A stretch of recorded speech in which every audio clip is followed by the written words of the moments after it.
When one-armed rancher Caleb Mercer opened his gate on that bitter Texas morning in 1879, he never expected to find redemption kneeling in the frost.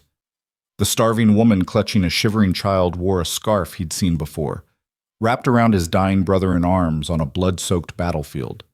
She was the widow of the man who saved his life, the man he'd failed to save from the hangman's noose. Now she was begging for food, and he was drowning in guilt. One decision would either bury his past forever or force him to face the debt he could never repay. Welcome to this story of second chances and redemption on the frozen frontier. Stay with me until the end to see how love can rise from the ashes of war and injustice. Comment below with your city so I can see how far this tale travels across the world.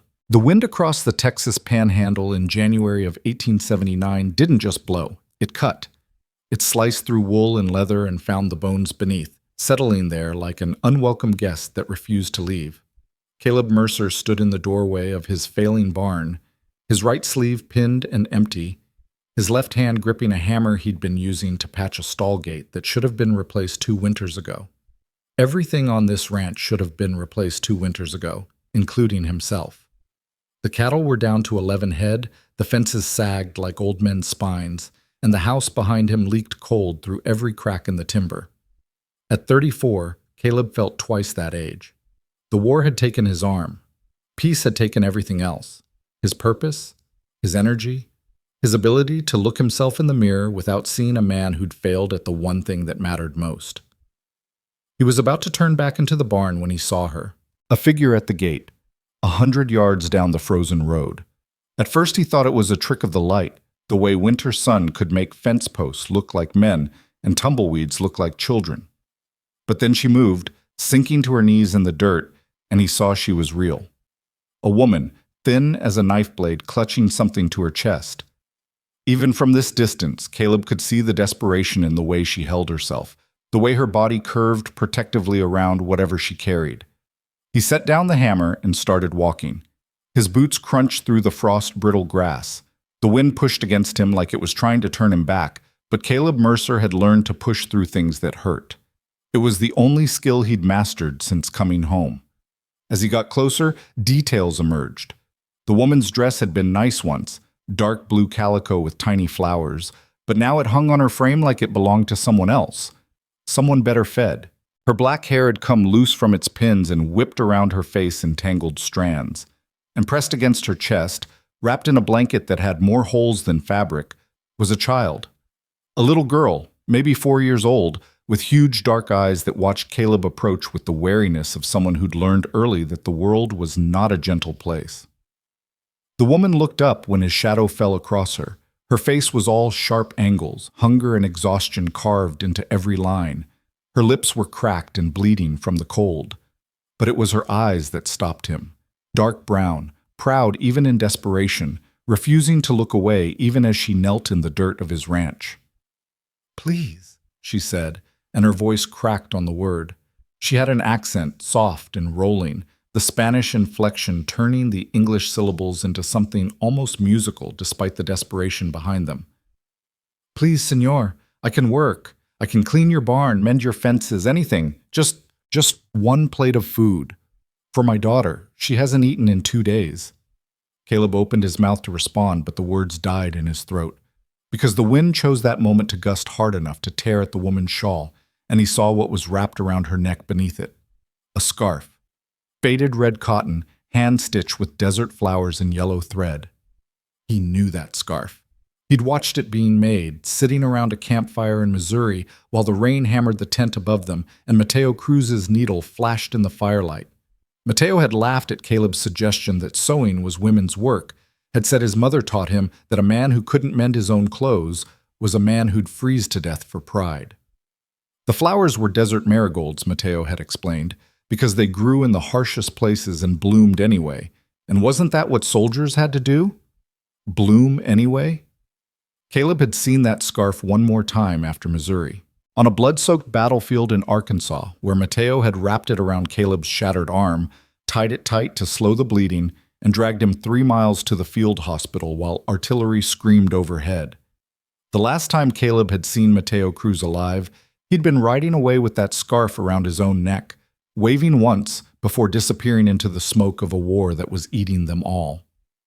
"Where did you get that scarf?" The words came out harder than Caleb intended, almost an accusation. The woman's hand flew to her throat, fingers clutching the faded fabric. Fear flashed across her face, quickly replaced by defiance. "It belonged to my husband, Mateo Cruz. He's dead now." The name hit Caleb like a fist to the chest. He'd known, of course he'd known, but hearing it spoken aloud, hearing this starving woman on her knees confirm what he'd read in a 2-line notice in a Colorado newspaper 8 months ago, it made it real in a way it hadn't been before. Mateo Cruz, age 31, executed for desertion and smuggling. No mention of the families he'd helped, the children he'd fed, the fact that he'd earned a battlefield commendation for saving Caleb's worthless life. "Stand up," Caleb said quietly. "Please, don't kneel." The woman stood slowly, swaying slightly, one hand still clutching the child to her chest. The little girl whimpered, and the sound cut through Caleb like broken glass. He looked at her properly for the first time and felt his heart stop.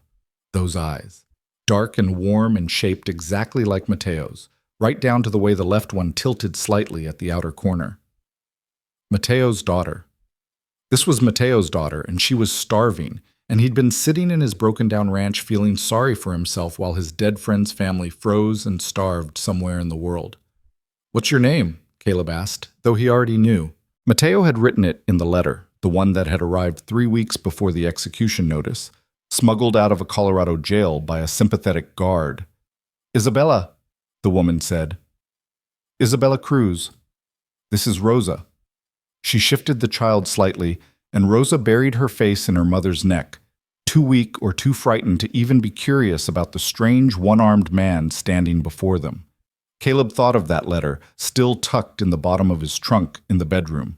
Mateo's handwriting, always so careful and precise despite hands that could have belonged to a farmer or a fighter. "Brother, if you're reading this, I'm already gone. They're going to hang me for crimes I didn't commit, and there's nothing to be done about it now. But I need you to make me a promise. My wife, Isabella, she's strong, but she's alone, and she'll have no one when I'm dead. If she ever finds her way to you, if she ever needs help, please, take care of her. Take care of Rosa. I saved your life once. Now save theirs. That's all I ask." Caleb had read that letter 20 times, memorized every word, and then tucked it away because what could he do? He didn't know where Isabella was, didn't know how to find her. He told himself that was enough, that the intention mattered. But here she was. And intention meant nothing in the face of a starving child who looked exactly like the man who'd died screaming Caleb's name while he lay bleeding in an Arkansas field hospital. "Come inside," Caleb said. Isabella's eyes widened. "Señor, I can work first." "Inside. Now. Before that child freezes to death in your arms." He turned and started walking toward the house without waiting to see if she followed. Behind him, he heard the crunch of her footsteps, hesitant at first, then faster, as if she was afraid he might change his mind. Caleb pushed open the door to his house and held it, gesturing for her to go ahead. She slipped past him, Rosa still pressed to her chest, and stopped in the middle of the main room, looking around like she wasn't sure if this was real or some kind of cruel dream. The house wasn't much. One main room with a stone fireplace, a bedroom off to one side, and a kitchen area that consisted of a cast-iron stove, a table, and a few shelves. But it was warm, or at least warmer than outside, and there was wood stacked by the fireplace and a pot of beans that had been simmering since morning. "Sit," Caleb said, pointing to the table. "I'll get food." Isabella sank into one of the chairs like her legs had simply given up. She arranged Rosa on her lap, smoothing the child's tangled hair with shaking hands. Rosa's eyes followed Caleb as he moved to the stove, wary and huge in her thin face. He could count her ribs through the threadbare dress she wore. Caleb ladled beans into 2 bowls, cut thick slices of the bread he'd baked yesterday, and poured milk from the jug in the cold box. His movements were efficient, practiced. He'd learned to do everything one-handed, learned to wedge pots against his body and cut with a knife while holding the bread with his hook, the curved metal tool he'd had made to replace the hand that was rotting in an Arkansas grave. It wasn't pretty, and it sure as hell wasn't the same as having 2 hands, but it worked. He set the food on the table in front of Isabella and Rosa. The little girl lunged for the bread before her mother could stop her, cramming it into her mouth so fast she nearly choked. Isabella caught her hands, tears streaming down her face. "Slowly, mija," she whispered. "Slowly, or you'll be sick." But even as she cautioned her daughter, her own hands were shaking so badly she could barely hold the spoon. Caleb turned away, staring at the fire, giving them what privacy he could while they ate, like people who'd forgotten what it felt like to be full. The sound of spoons scraping bowls, of Rosa's small gasps between bites, of Isabella's quiet weeping, it filled the house in a way it hadn't been filled in years. When the scraping sounds finally stopped, Caleb turned back. Both bowls were empty, licked clean. Rosa had curled up in her mother's lap, her eyes already drifting closed, her small body finally relaxing into something like safety. Isabella held her daughter with one arm and wiped her eyes with the other, trying to compose herself. "Thank you," she said, and her voice broke on both words. "Thank you. I can work now. You can rest," Caleb interrupted.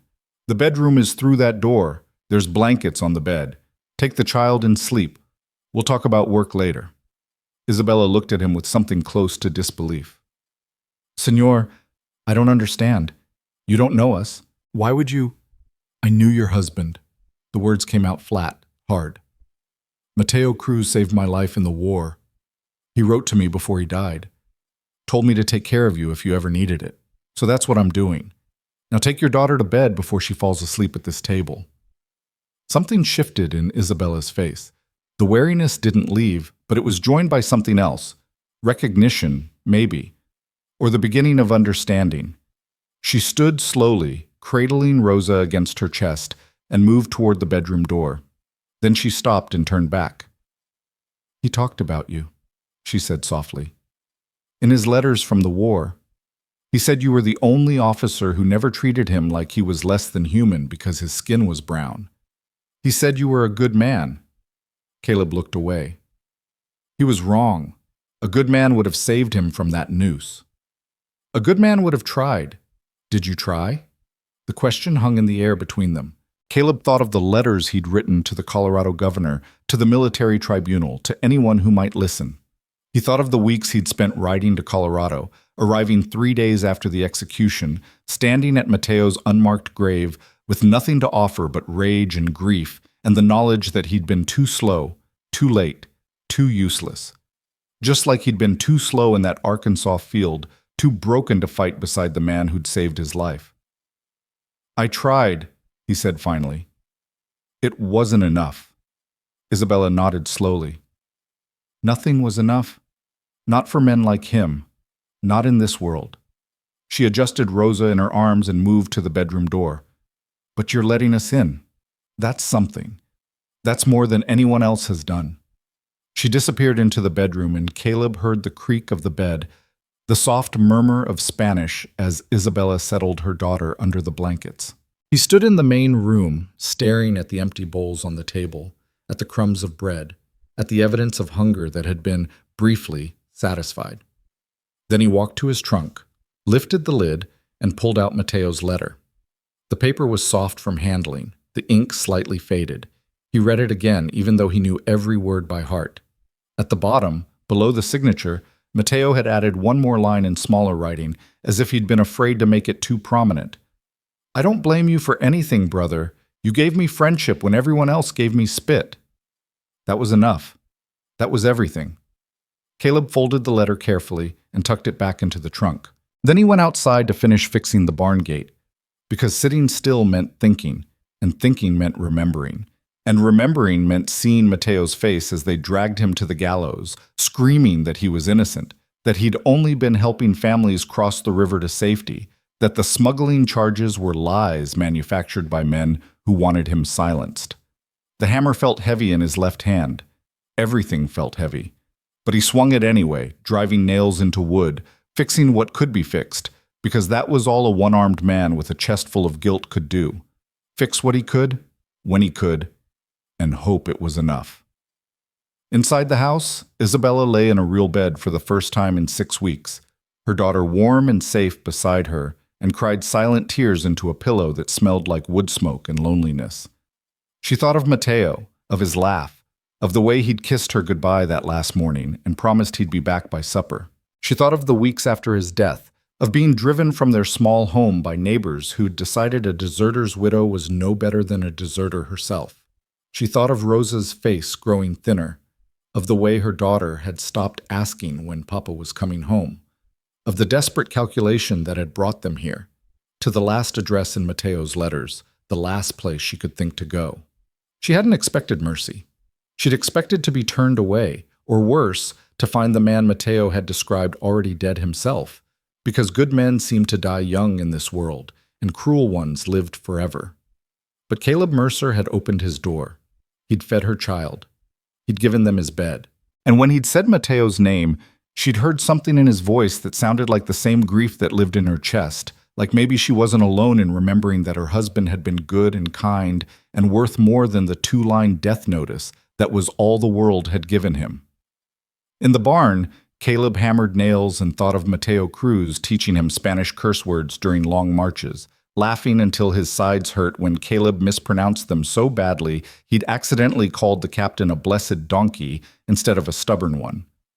He thought of Mateo's hands wrapping that scarf around his ruined arm, of the blood soaking through the fabric, of Mateo's voice saying over and over, "Stay with me, brother. Stay with me. You don't die here. You don't die on my watch." The gate was fixed.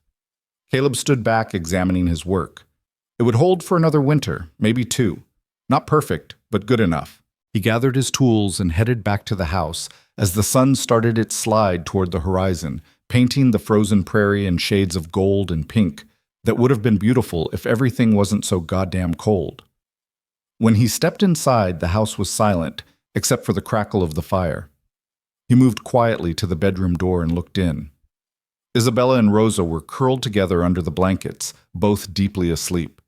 Rosa's small hand was fisted in her mother's dress. Isabella's arm was wrapped protectively around her daughter. Even in sleep, neither of them looked entirely peaceful. They looked like people who'd learned that safety was temporary and sleep was vulnerable, and letting your guard down meant waking up to fresh horrors. Caleb closed the door softly and went to bank the fire. He'd sleep in the chair tonight, give them the bed. It was the least he could do. It was nothing compared to what he owed. But it was a start, and maybe, if he kept starting, kept fixing what he could fix, kept showing up when Mateo's family needed him, he could begin to chip away at the mountain of debt that sat on his chest every time he closed his eyes. Outside, the wind howled. Inside, 3 people who'd all lost pieces of themselves in a war that was over, but refused to die, found themselves under the same roof, bound together by blood debt and desperation, and the ghost of a good man who'd deserved so much better than the world had given him. It wasn't peace, but it was shelter. And for tonight, that would have to be enough. Days became a rhythm. Caleb woke before dawn, stoked the fire, put coffee on to boil. Isabella emerged from the bedroom with Rosa still sleepy-eyed and clinging to her skirts. They didn't talk much at first. Isabella was too wary, too used to kindness that came with prices attached. Caleb was too buried in his own head, too uncertain how to navigate the strange situation of having a dead friend's widow and child in his house. But work was a language they both understood. Isabella insisted on earning her keep, and Caleb couldn't bring himself to refuse her. She started with the barn, mucking out stalls that hadn't been properly cleaned in months, organizing tools, mending the tears in the old canvas he used to cover hay bales. Rosa followed her mother everywhere, a small shadow with enormous eyes, watching Caleb with the careful attention of a child who'd learned to read adult moods for signs of danger. Caleb chopped wood, repaired fence posts, tended his small herd of cattle. At night, he cooked simple meals, beans and cornbread, fried potatoes, occasionally a chicken from the coop behind the house. Isabella watched him work one-handed with the focused efficiency of someone who'd learned to adapt or die, and slowly her expression shifted from wariness to something like respect. "You're better with one hand than most men are with 2, she said one evening, watching him gut a rabbit he'd snared. He was holding it against the table with his hook while his left hand wielded the knife, the movements quick and precise. Caleb shrugged. "Had to learn. World doesn't stop turning just because you lost a limb." "No," Isabella agreed quietly. "It doesn't stop for anything, does it?" There was weight behind those words, and Caleb looked up from the rabbit to find her staring at Mateo's scarf, which she wore every day wrapped around her neck or tucked into her dress. He wanted to ask her about it, about Mateo, about everything that had happened after the man he'd called brother had ridden away from that field hospital with blood on his hands and hope in his eyes. But the questions felt too big, too sharp, so he went back to gutting the rabbit and said nothing. Rosa was the one who broke through first. It happened on the 5th day when Caleb was sitting on the front step trying to fix a bridle that had snapped at the bit. Rosa had been watching him from inside the doorway, as she always did, maintaining the careful distance her mother had taught her to keep from strange men. But curiosity must have finally outweighed caution because she edged out onto the step and sat down a few feet away, her too big dress pooling around her thin legs. Caleb glanced at her but didn't speak, didn't want to spook her. He just kept working, threading the leather strap through the metal ring with his left hand while his hook held the bridle steady against his knee. "Does it hurt?" Rosa asked suddenly, her voice small and clear as a bell. Caleb looked up. Rosa was staring at his right arm, at the pinned sleeve and the hook extending from it. Her expression wasn't frightened or disgusted, just curious, the way children could be curious about things adults had learned to look away from. "No," Caleb said. "Not anymore. It hurt bad when it first happened, but that was a long time ago." "What happened to it?" "A cannonball exploded near me, sent metal flying everywhere. A piece went through my arm. The doctors had to take it off so I wouldn't get sick and die." Rosa considered this, her small face serious. "Mama says my papa saved a man who got hurt in the war. Was that you?" Caleb's hands stilled. He looked at this child, 4 years old, maybe 5, thin as a rail and solemn as a judge, and felt something crack open in his chest. "Yes," he said, "that was me. Your papa carried me 3 miles to the hospital. I wouldn't be here if he hadn't done that." "Mama says papa is dead now." "I know. I'm sorry." Rosa nodded, accepting this the way children accepted all the terrible truths adults handed them. "Mama cries at night. She tries to be quiet, but I can hear her." She looked up at Caleb with those eyes that were so much like Mateo's it hurt to meet them. "Are you going to make her cry too?" The question hit him like a bullet.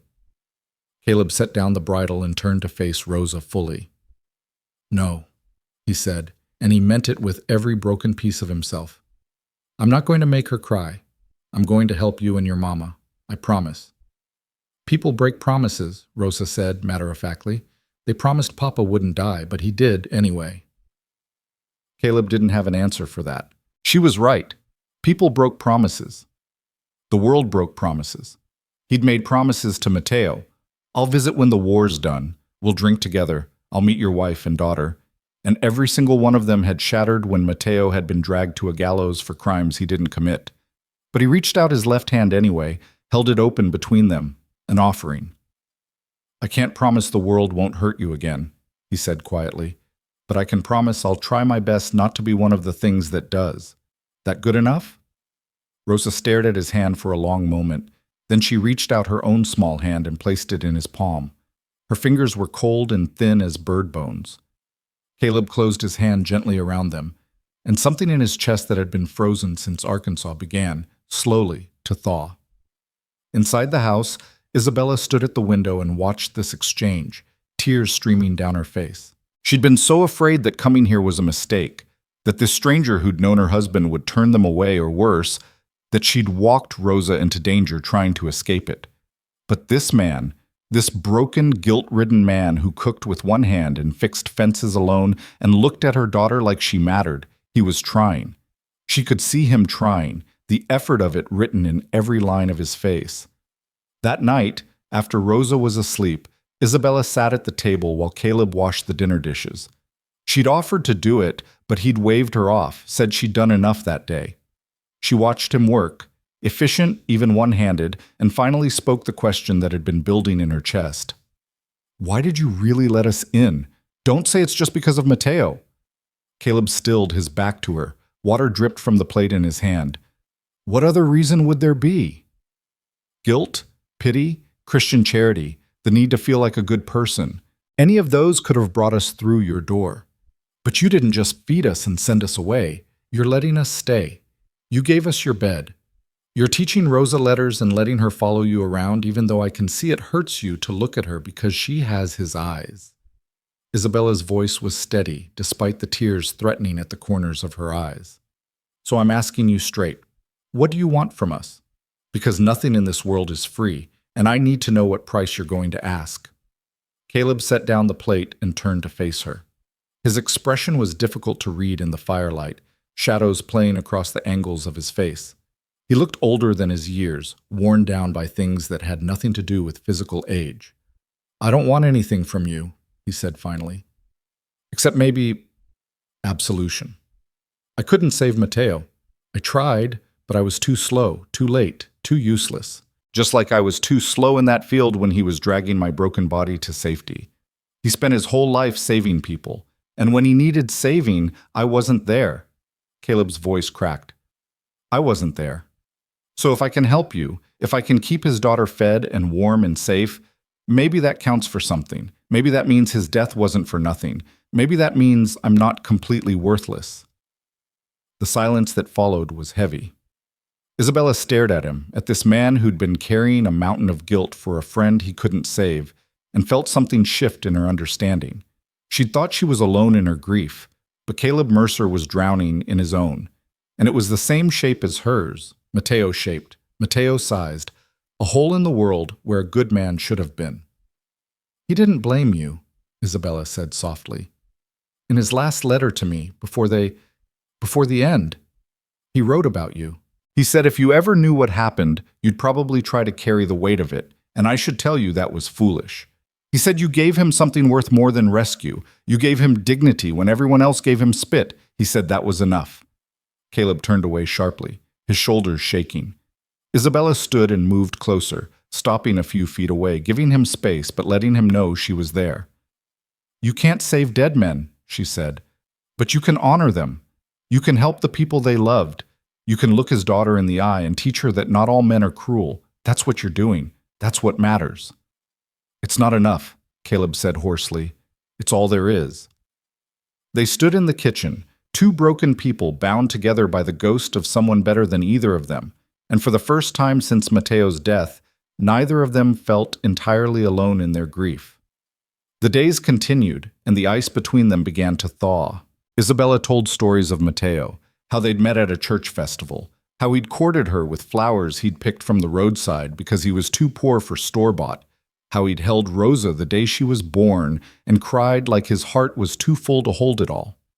Caleb shared his own memories, Matteo's terrible jokes, his skill with a rifle, the way he'd always shared his rations even when there wasn't enough to go around, the letters he'd written home that painted the war as an adventure because he didn't want Isabella to worry.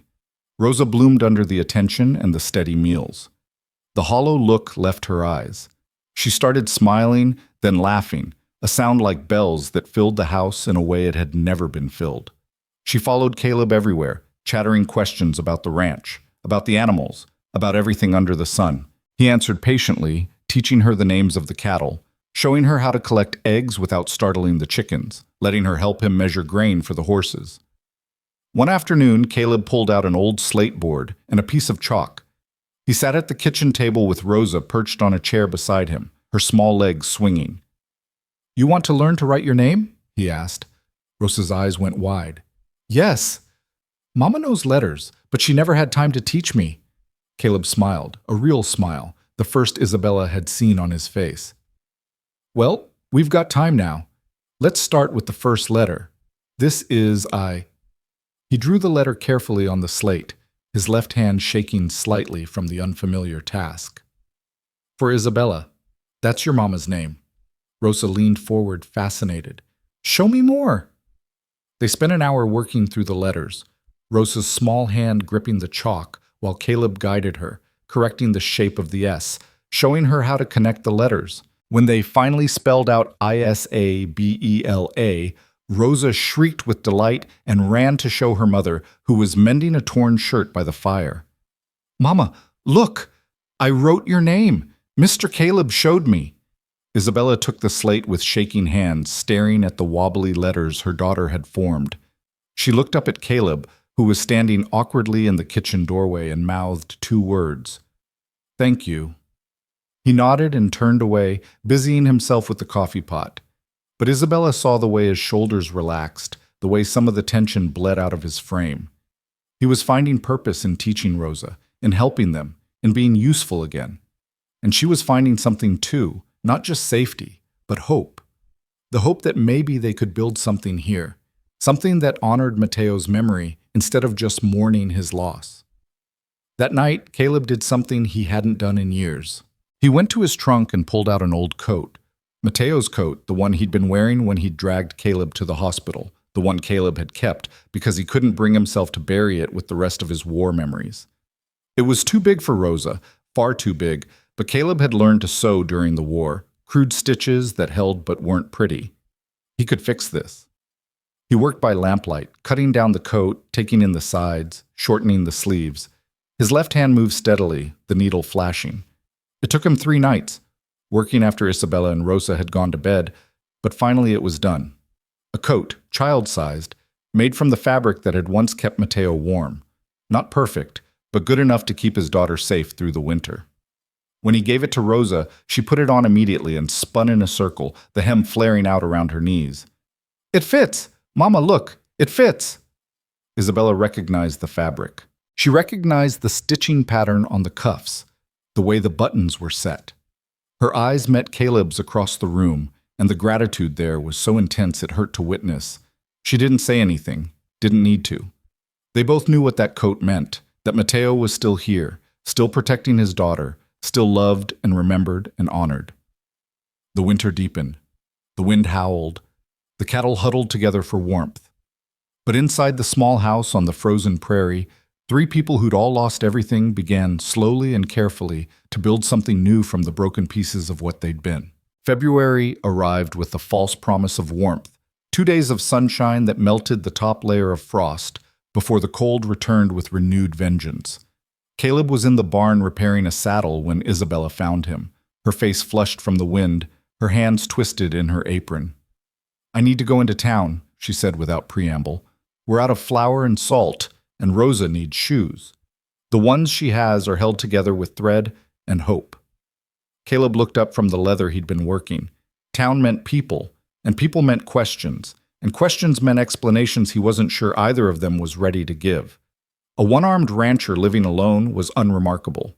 A one-armed rancher suddenly housing a Mexican widow, and her child would set tongues wagging from here to the county line. "I can go," he offered. "Give me a list and I'll—" "No." Isabella's voice was firm. "I need to do this myself. I need to walk into that town and hold my head up and show Rosa that we don't hide. We don't cower. We exist in the world, and we have every right to be here." She paused, then added more softly, "But I need you to come with me, not to protect me. Just to be there. Please." Caleb studied her face, saw the determination there and the fear underneath it. He thought of Mateo standing up to a captain who'd been working men to death, refusing to back down even when it meant extra duty and reduced rations. That same steel lived in Isabella's spine, even if the world had tried its damnedest to beat it out of her. "All right," he said. "We'll go tomorrow. All 3 of us." The next morning dawned clear and brutally cold. They took the wagon, Caleb driving with his left hand while his hook rested on his knee, Isabella beside him wrapped in every shawl she owned, Rosa bundled between them in Mateo's cut-down coat. The 6-mile journey to town felt longer in the silence, each of them preparing for whatever reception awaited. The town of Redemption, named by optimistic founders who'd clearly never lived through a Texas winter, consisted of one main street lined with weathered buildings that looked like they'd been beaten into submission by the wind. A general store, a saloon, a church, a land office, and the combination courthouse and jail that served as the seat of what passed for justice in this part of the Panhandle. Maybe 40 families called this place home, scratching livings from ranching or farming or servicing those who did. Caleb pulled the wagon up in front of the general store. Several men loitering outside stopped their conversation to stare. Caleb recognized most of them. Pierce Dalton, who ran the grain warehouse, Tom Chen, whose family owned the laundry, old Samuel Wright, who'd lost both sons in the war, and spent his days whittling on the porch of the saloon.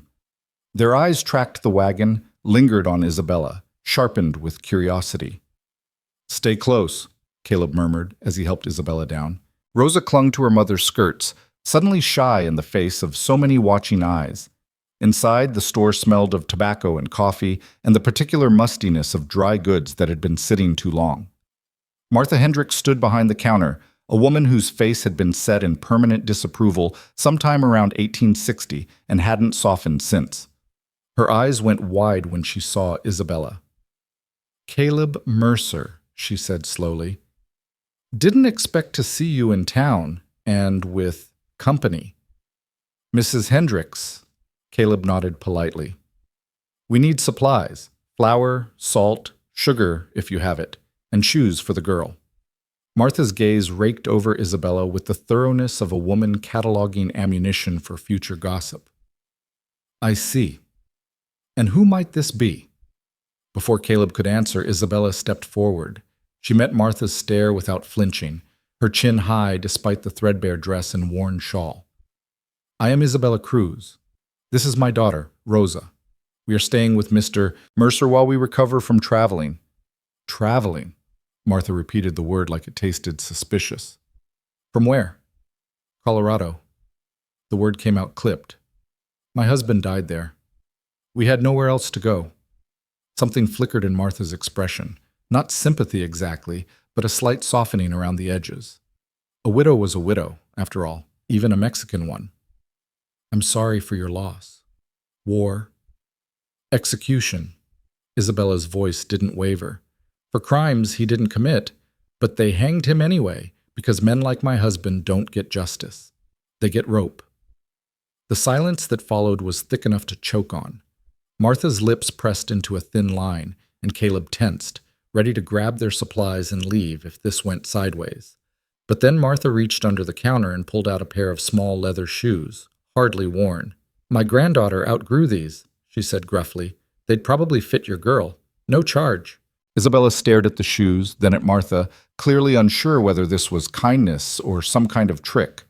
"I can pay, I said no charge." Martha set the shoes on the counter with a decisive thump. World's hard enough on children without making them walk on frozen ground in shoes held together with thread. She cut her eyes to Caleb.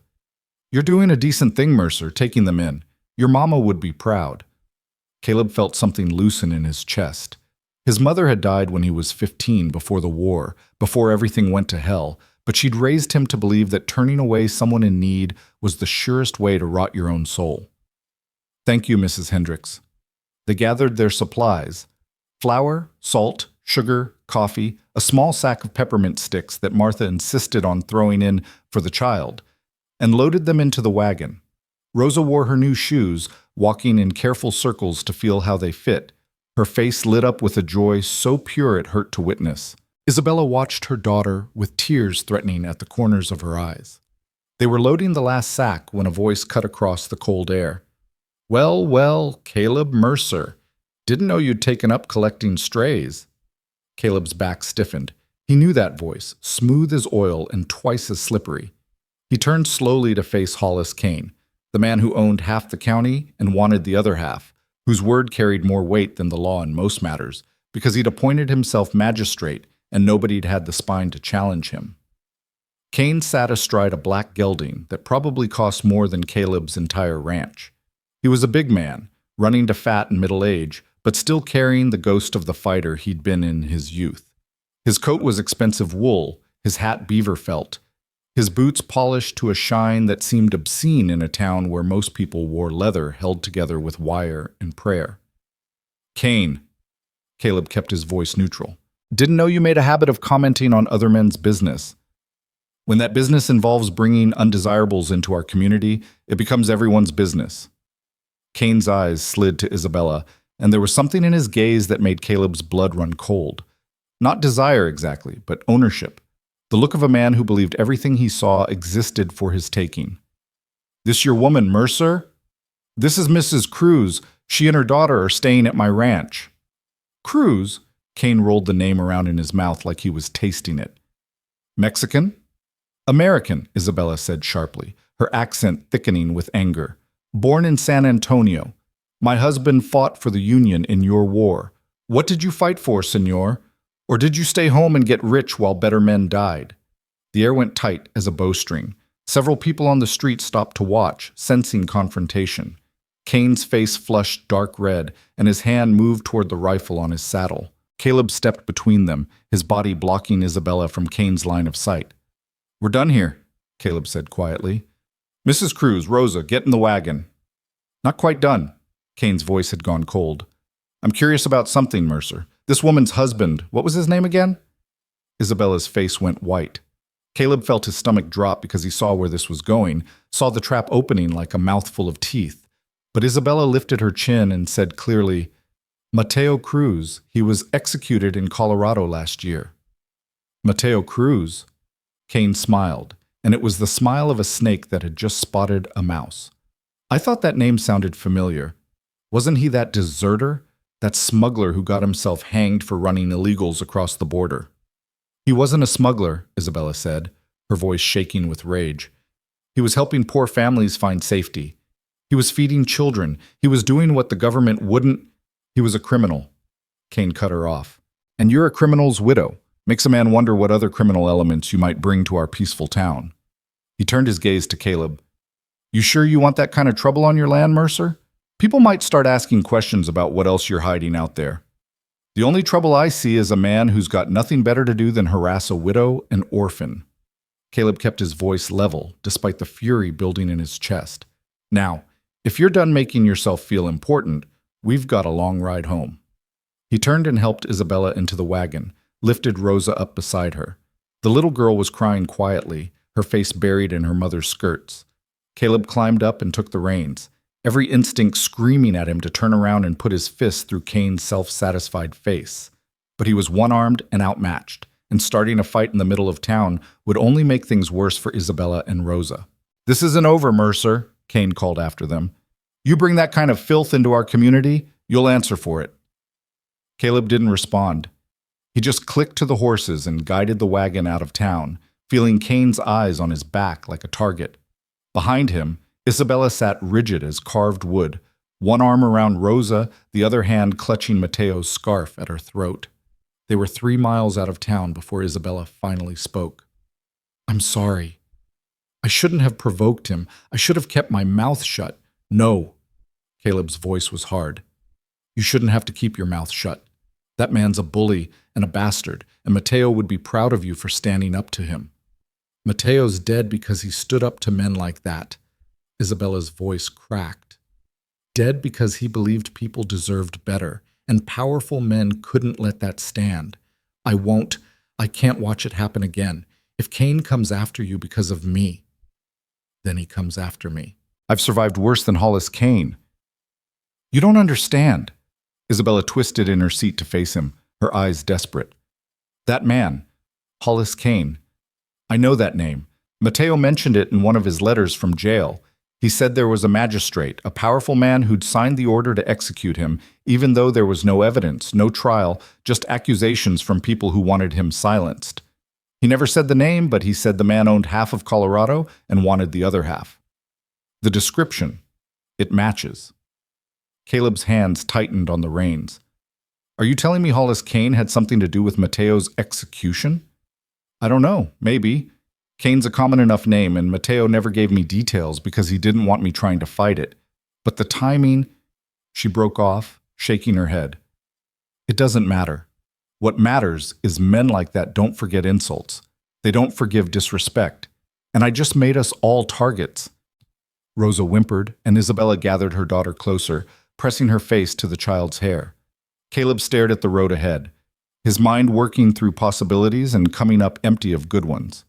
If Kane really had been involved in Mateo's death, if he was the kind of man who'd execute someone on false charges just to silence a voice he didn't like, then Isabella was right to be afraid. And if Kane decided Caleb was a problem, there wasn't much one-armed rancher could do to stop him. But he'd made a promise. To Mateo, to himself, to Rosa, when she'd placed her small hand in his. He wasn't going to break it just because some powerful bastard thought he owned the world. "We'll be careful," he said finally. "We'll keep our heads down, avoid town when we can. But I'm not sending you away, you hear me? You and Rosa stay. Whatever comes, we'll face it together. Isabella looked at him for a long moment, searching his face for something. Reassurance maybe, or certainty, or just the confirmation that he meant what he said. Finally, she nodded and turned back to face the road, holding her daughter close as the wagon rattled over the frozen ground. That night, after Rosa had fallen asleep, Caleb and Isabella sat at the kitchen table drinking coffee that had gone lukewarm. The fire crackled in the hearth. Outside, the wind howled its familiar song. "Tell me about Mateo's trial," Caleb said quietly. "Everything you remember." Isabella stared into her coffee cup. "There wasn't a trial." "Not really. They arrested him in Denver, said he'd been smuggling people across state lines for money. They had witnesses, people Mateo had helped, who suddenly claimed they'd paid him for passage. But it was all lies. Mateo never took money. He barely had enough to feed us. But these witnesses, they stood up in that courtroom and swore he'd taken gold, that he was running a criminal enterprise. Did you see them? The witnesses?" "One of them. A man named Vicente Reyes. Mateo had helped his family cross from Texas into Colorado 6 months before the arrest. Vicente wouldn't look at me when he testified, just kept his eyes on the floor and said what they'd told him to say. Someone got to him, threatened him, or paid him, or both. I'm sure of it, but there was no proving it. No one would talk to me. I was just the criminal's wife, and people either pitied me or spat at me, but nobody helped." Isabella's voice was bitter. "The magistrate. They never said his name in court, just his honor. He barely listened to Mateo's defense, just banged his gavel and said the evidence was clear and the sentence was death. 3 weeks from arrest to execution. 3 weeks to destroy a good man's life." Caleb thought of the letter Mateo had written, the desperation in every line. Did Mateo ever mention who he thought was behind it, besides the magistrate? He said there were men who didn't like that he was helping families settle on land they claimed, said there were ranchers who wanted the territory empty so they could expand without interference. But he never named names. I think he was trying to protect me. If I knew too much, I'd become a target too. Isabella laughed, a sound with no humor in it. As if that mattered. They came for me anyway. After the execution, people drove me out of our home. Said a deserter's widow didn't deserve shelter. Rosa and I lived in the street for 2 weeks before I sold everything we had left and used the money to get us out of Colorado. And you came here. I came here because it was the only address I had. The last place Mateo mentioned in his letters from the war. I didn't know if you'd even still be alive, but I had to try. I couldn't let Rosa starve in the street because I was too proud to ask for help. She looked at Caleb, her eyes shining with unshed tears. You opened your door. You fed us. You gave us your bed. Why? Don't say it's just debt. Don't tell me it's only guilt, because I need to know if we're safe here, or if this is just another place we'll have to run from. Caleb set down his coffee cup carefully. He thought about all the easy lies he could tell, the comfortable explanations that would let him hide behind duty and obligation. But Isabella deserved better than lies. So did Rosa. So did Mateo's ghost, watching from wherever dead soldiers went. When I lost this arm, he said, staring at the pinned sleeve, I thought my life was over. Thought I was useless, worthless, better off dead. I came back here to my family's ranch and just existed, going through the motions, waiting to die, really, because what was the point of living when I couldn't do anything that mattered? He paused, then looked at Isabella. You and Rosa, you gave me a point. You gave me something to do that matters, someone to protect, someone to care for. I'm not saying I'm good at it. Hell, I'm probably terrible at it. But for the first time since the war, I feel like I have a reason to get up in the morning. So yeah, it started as debt, started as guilt, but it's not that anymore. You're not charity, you're family, and I protect family. The silence that followed was heavy with things neither of them quite knew how to say. Finally, Isabella reached across the table and placed her hand over Caleb's. Her palm was rough from work, her fingers cold from the perpetual chill of the house. Mateo chose well when he called you brother, she said softly.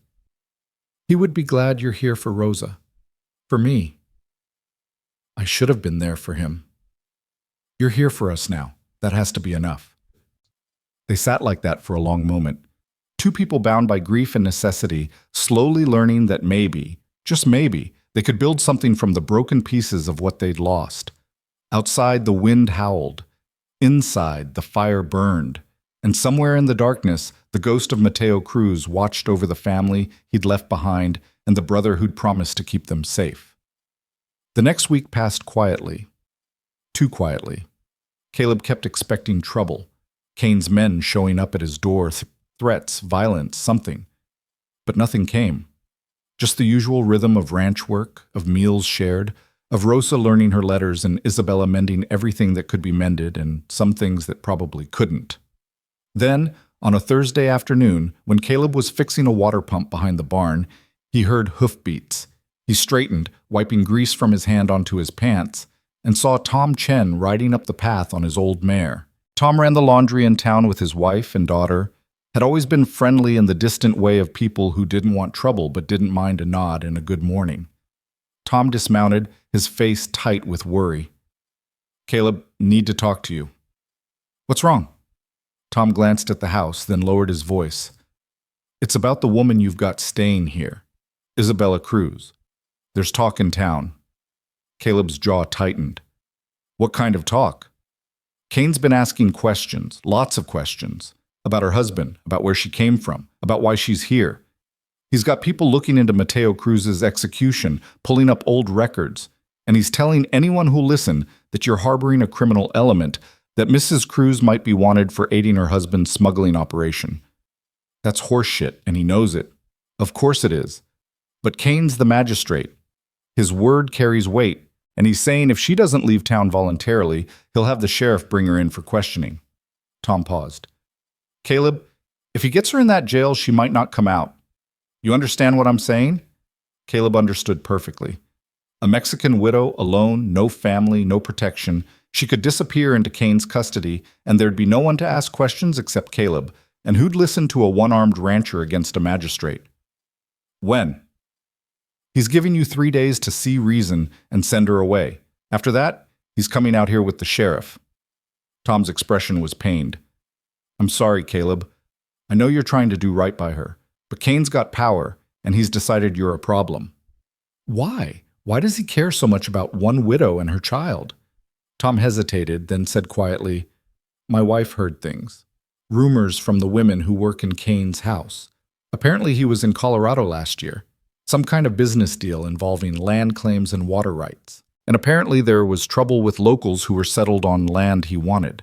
Mexican families mostly, who'd been given homestead rights but didn't have the paperwork to prove it." Caleb felt ice slide down his spine. And Mateo Cruz was helping those families.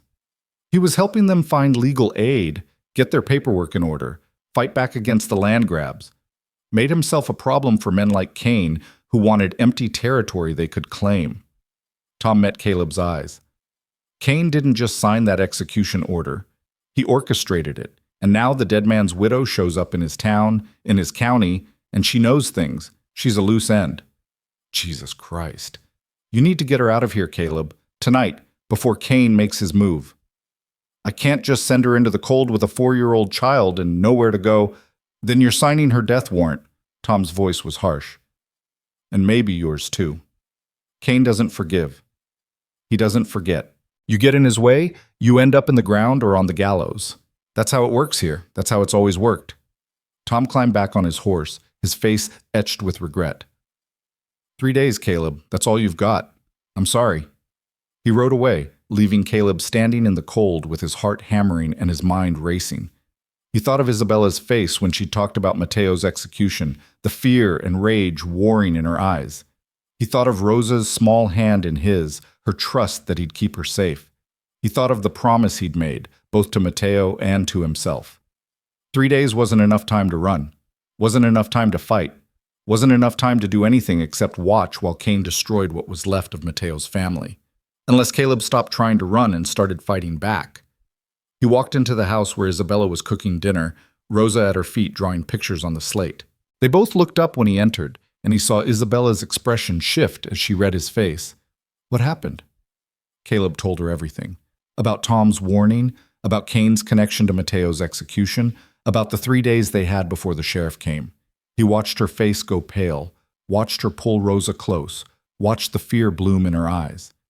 But underneath the fear there was something else, something that looked a lot like the steel spine that had let her stand up to Cain in the middle of town. "We could run," she said quietly. "Take Rosa and disappear before Cain's men come." "Where would you go?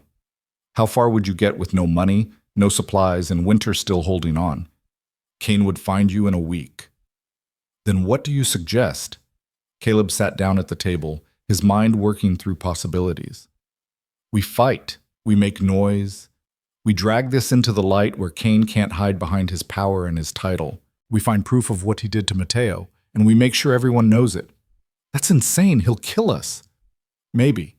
But Mateo died because no one was willing to stand up and call Cain a murderer to his face. Died because good people kept their heads down and let evil win because fighting back was too dangerous." Caleb looked at Isabella, then at Rosa, who was watching them both with those huge dark eyes. "I'm not going to let that happen again. Not to you. Not to her. We stand and fight, or we die running.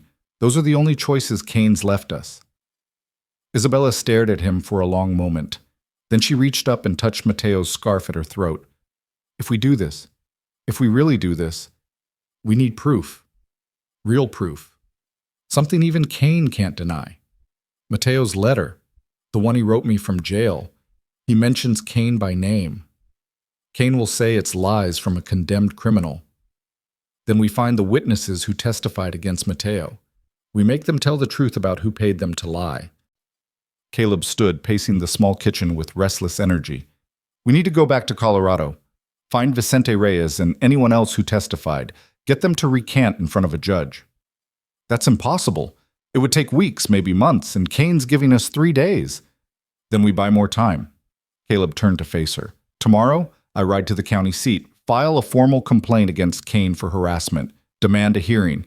That'll force him to wait, at least for a little while, or risk looking like a tyrant in front of the territorial judge." "And what do I do?" "You and Rosa stay here. Keep the doors locked. Don't go anywhere alone. And if anyone comes, anyone, you take Rosa and you hide in the cellar under the barn. There's a trap door in the back stall covered with hay. It leads to an old whiskey storage room from when my father ran liquor during the dry years.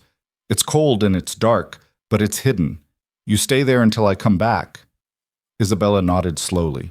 "And if you don't come back?" The question hung in the air between them, heavy with all the terrible possibilities neither of them wanted to voice. Caleb thought of Mateo, thought of promises made and broken, thought of all the ways he'd failed people he'd loved. But he looked at Isabella, this fierce, frightened woman who'd walked across half the territory just to give her daughter a chance at survival, and knew he couldn't fail again. Wouldn't fail again.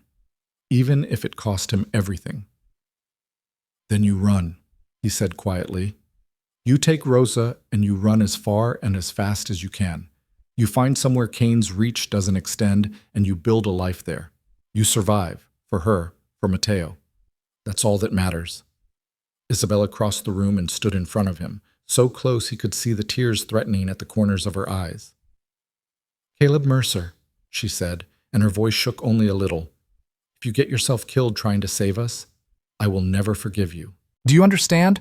I won't lose another good man to this fight." "I understand." "Good." She stepped back, squaring her shoulders. "Then let's make sure we all survive this, together." Caleb left before dawn, riding hard for the county seat 30 miles east. The morning air cut like knives, but he barely felt it. His mind was too full of strategy, of words he'd need to say, of the slim chance that filing a formal complaint would buy them enough time to find real evidence against Cain. Behind him, Isabella stood at the window with Rosa pressed against her side, watching until horse and rider disappeared into the gray light. Then she closed the shutters, barred the door, and began preparing for whatever came next.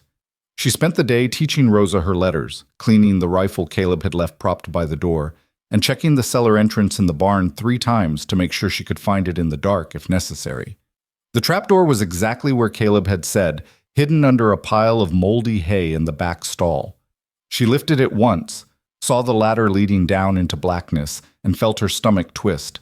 The thought of hiding down there with Rosa, waiting in the dark while men hunted them above, made her want to scream. But she'd done harder things. She'd watched them hang her husband. She'd walked 300 miles with a starving child. She could hide in a cellar if it meant keeping Rosa safe. Night fell with no sign of Caleb. Isabella made soup from the last of the dried beans, fed Rosa, and put her to bed with a story about a princess who turned into a bird and flew away from all the bad men who wanted to hurt her. Rosa fell asleep holding tight to her mother's hand, and Isabella sat in the dark, listening to every creak of the house, every whisper of wind, every sound that might be hoofbeats coming up the road. Caleb returned just after midnight, his horse lathered and trembling.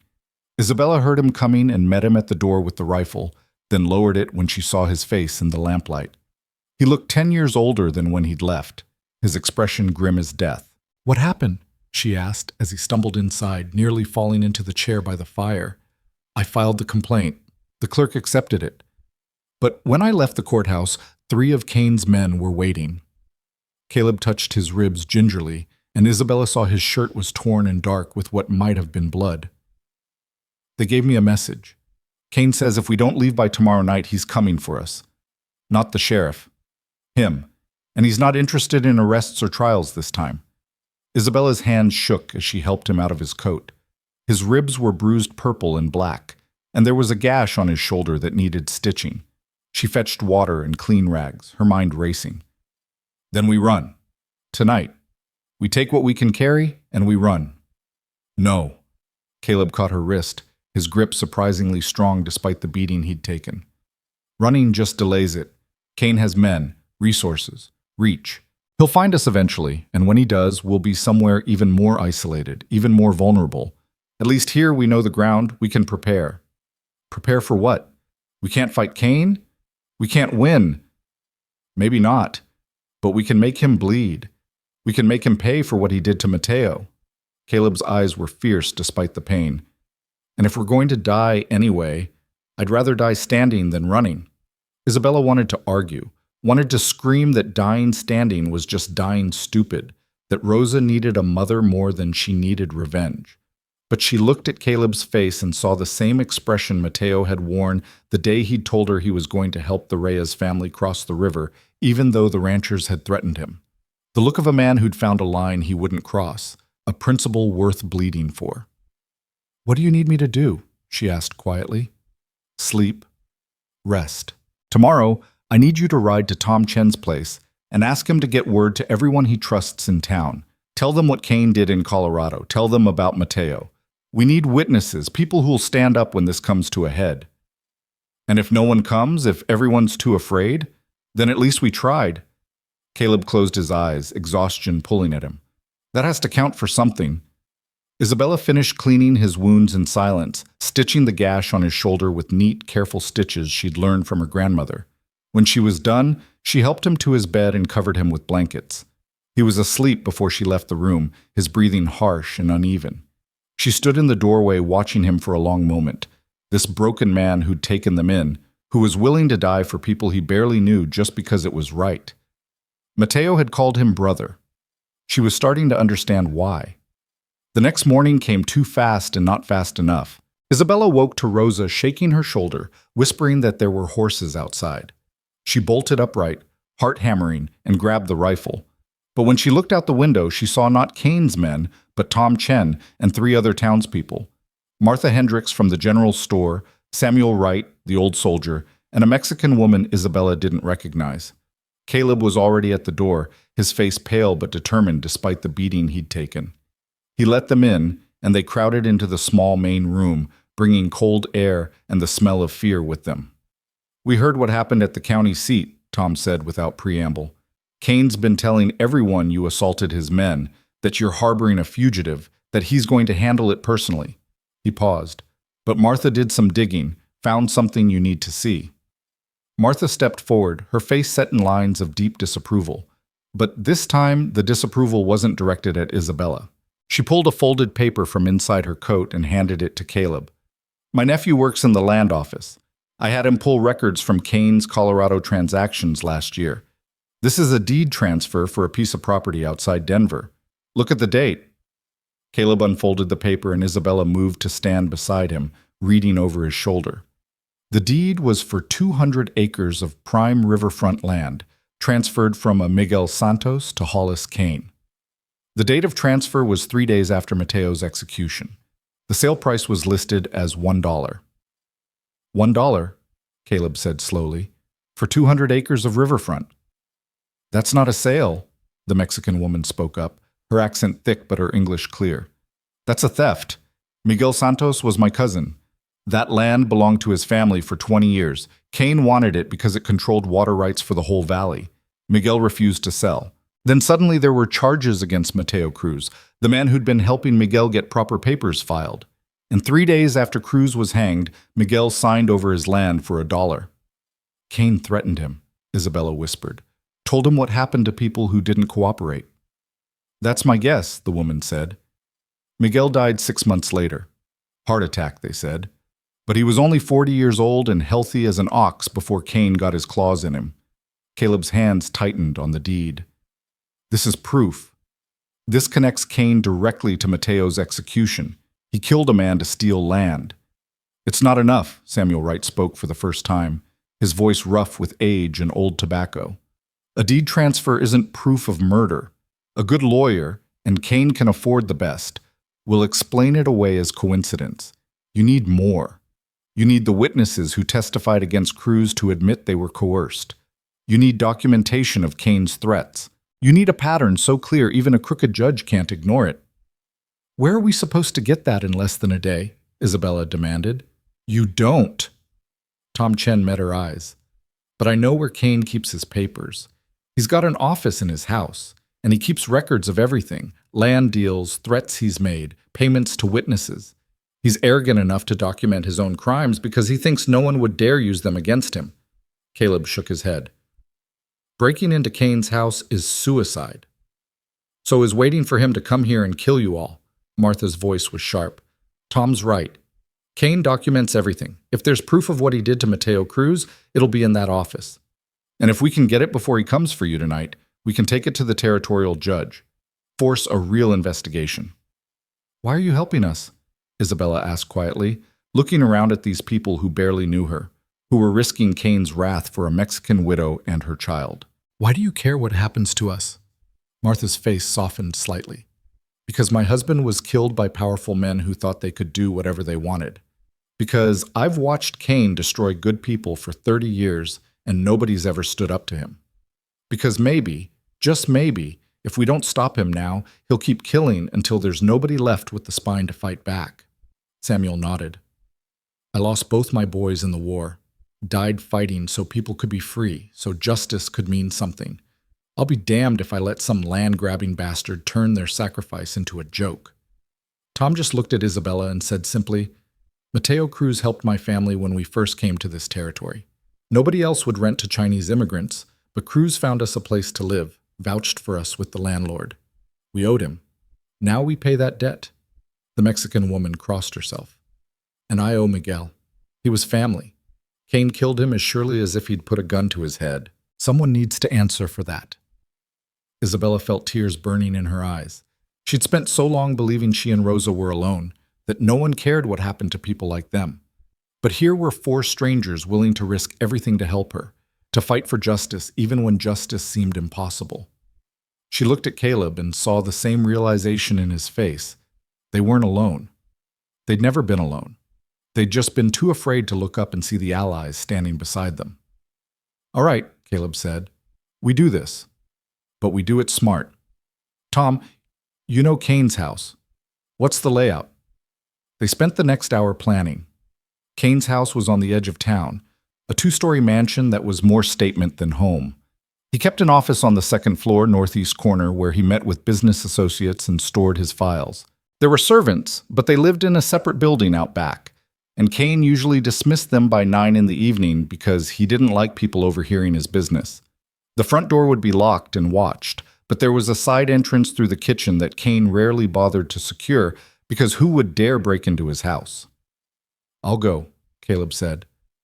The rest of you stay clear. If this goes wrong, we're coming with you, Tom interrupted. All of us. You can't search an entire office one-handed, and you can't watch your back while you're doing it. We work together or we don't work at all. I'm coming too, Isabella said. No. Caleb's voice was flat. Absolutely not. Rosa needs you. If something happens, Rosa needs to know her mother fought for her father's memory instead of hiding in a cellar. Isabella's chin lifted, her eyes fierce. Martha can stay with Rosa. She'll be safe here with the door barred and the rifle loaded. But I'm going with you. Mateo was my husband. This is my fight. They stared at each other, locked in a battle of wills. Finally, Caleb nodded once, sharp and reluctant.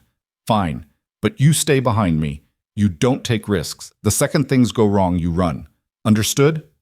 Understood. Martha agreed to stay with Rosa, who was frightened but trying to be brave, clutching her mother's hand and whispering, "Come back, Mama. Promise you'll come back." "I promise, mija," Isabella whispered, kissing her daughter's forehead. "I love you so much. Be good for Mrs. Hendricks." They left just after dusk, 5 people on horseback moving through the gathering dark like ghosts. The ride to town felt both too long and too short. Isabella's heart hammered against her ribs, and she kept one hand on the small knife she'd tucked into her boot. Beside her, Caleb rode with his jaw set and his hook gleaming in the fading light. Behind them, Tom and Samuel and the woman whose name Isabella had learned was Lucia rode in grim silence. Kane's house loomed against the evening sky, all sharp angles and expensive glass. Lights burned in the windows downstairs, but the second floor was dark. They tied the horses in a copse of trees 100 yards away and approached on foot, moving through shadows and staying low. Tom led them to the side entrance, a narrow door half hidden behind a trellis that had probably been decorative once, but now just looked skeletal in the winter cold. The door was unlocked, just as Tom had predicted. They slipped inside one by one, finding themselves in a dark hallway that smelled of tobacco smoke and expensive whiskey. Somewhere in the house, a clock ticked. Somewhere closer, floorboards creaked under heavy footsteps. Caleb held up his hand for silence, then pointed to the stairs. They moved like thieves, which was exactly what they were, climbing toward the second floor where Kane kept his secrets. The office door was closed, but not locked. Caleb eased it open, and they filed into a room lined with bookshelves and filing cabinets, dominated by a massive desk that probably cost more than most families earned in a year. "Start searching," Caleb whispered. "Anything with Mateo's name, anything about Colorado land deals, anything that looks like a threat or a payoff. We've got maybe 20 minutes before someone realizes we're here." They scattered, pulling open drawers and rifling through papers. Isabella's hands shook as she flipped through file after file, seeing names and dates and amounts that spoke of a life built on stealing from people too weak to fight back. She found receipts for bribes paid to judges, letters threatening holdouts with violence, deeds transferred under suspicious circumstances. Kane had documented everything, just as Martha had said, an arrogant record of his own crimes, kept because he never thought he'd have to answer for them. Then Samuel made a small sound of triumph. "Here, found it." They gathered around as he spread papers across the desk, letters between Kane and a Colorado sheriff discussing the problem of Mateo Cruz and how he was interfering with legitimate business interests. A list of potential witnesses who could be persuaded to testify. Payment receipts to Vicente Reyes and 3 others dated 2 days before Mateo's trial. And a letter from Kane to the magistrate who'd signed the death warrant, promising a cut of the Santos land deal in exchange for swift justice. "This is it," Tom breathed. "This is everything we need. He ordered the execution. He paid for false testimony. He profited from murder." "Copy it," Caleb said, already pulling out paper and a pencil. "Write down everything word for word. We need duplicates in case—" The door slammed open. Hollis Kane stood in the doorway, a shotgun in his hands and murder in his eyes. Behind him, 3 of his men crowded into the hallway, all armed, all smiling like wolves who'd just cornered their prey. "Well, well," Kane said softly. "Breaking and entering. Theft. Trespassing. I'd say that's enough to hang the lot of you, wouldn't you?" His gaze found Isabella, and his smile widened. "Especially you, Mrs. Cruz. Seems like your whole family has a problem with respecting other people's property." Isabella felt ice flood her veins. She'd known this could happen, had prepared herself for it, but facing Kane with a gun in his hands and that look in his eyes made her realize how stupid they'd been. how impossibly outmatched. They were going to die here, all of them, and Rosa would be alone. But Caleb stepped in front of her, his body blocking Kane's line of fire. You don't want to do this, Kane. These people are witnesses. You kill them, and word gets out. The territorial judge will investigate. You'll hang. Will I? Kane's voice was amused. More likely, I'll explain how I came home to find burglars in my house, how I defended my property, how tragic it is that a one-armed rancher and his accomplices chose crime over honest work. No one will question it. No one will care. You're nobodies. You don't matter. We have your files, Tom said, his voice shaking but steady. We have proof of what you did to Mateo Cruz, to Miguel Santos, to everyone else you've destroyed. We have it all.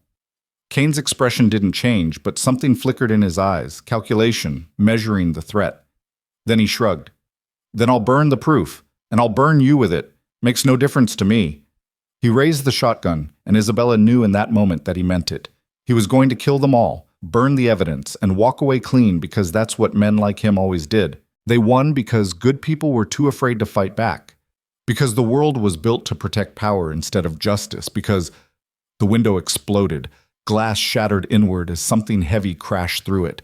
Kane spun, and in that split second of distraction, Caleb moved. He lunged forward with his hook extended, catching the shotgun barrel and wrenching it upward.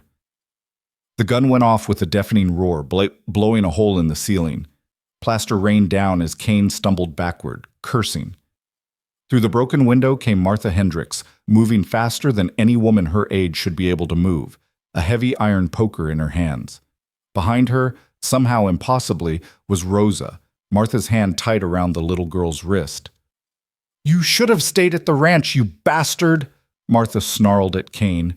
She swung the poker like she meant to cave in his skull, and Kane threw up his arms to block. You should have left them alone. What the hell? Kane's men rushed forward, but Samuel and Tom met them with fists and fury. The office exploded into chaos, bodies slamming into furniture, papers flying, someone screaming. Isabella grabbed Rosa and pulled her close, shielding her daughter's body with her own. What are you doing here? I told you to stay hidden. Mrs. Martha said you needed help, Rosa sobbed against her mother's chest. She said we had to be brave like Papa. Lucia had Kane's files clutched to her chest, backing toward the door. Go! I've got the evidence. Get out!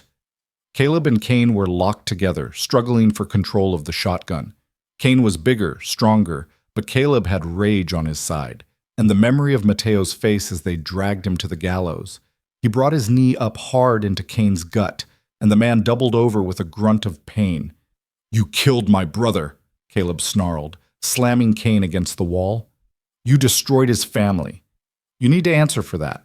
Your brother was trash, Kane spat, and his widow's trash, and you're trash for helping them. This territory doesn't need people like you. He never finished the sentence.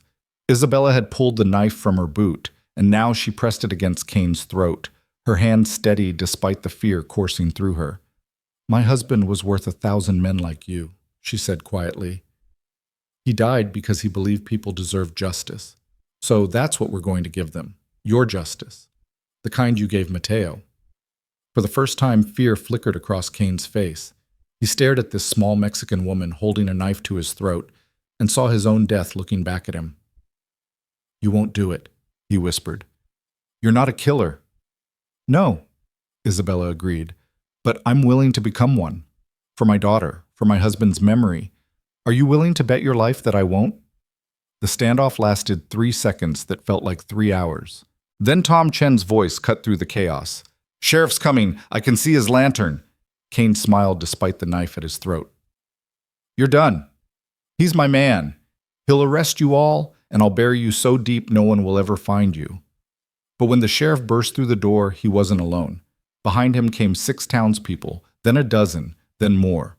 Faces Isabella recognized from town and faces she'd never seen before, all crowding into Kane's house with makeshift weapons and determined expressions. At the front was a tall man in a judge's robes, his face carved from granite and anger. Hollis Kane, the judge said, his voice carrying over the noise. You are under arrest for conspiracy to commit murder, bribery of witnesses, and theft through coercion. Drop your weapons, all of you. The room went still. Kane stared at the judge like he'd seen a ghost. "Judge Morrison, what the hell are you doing here?" "My job." Unlike some people. Morrison gestured to the sheriff. "Secure the prisoner and get those files, every last one of them."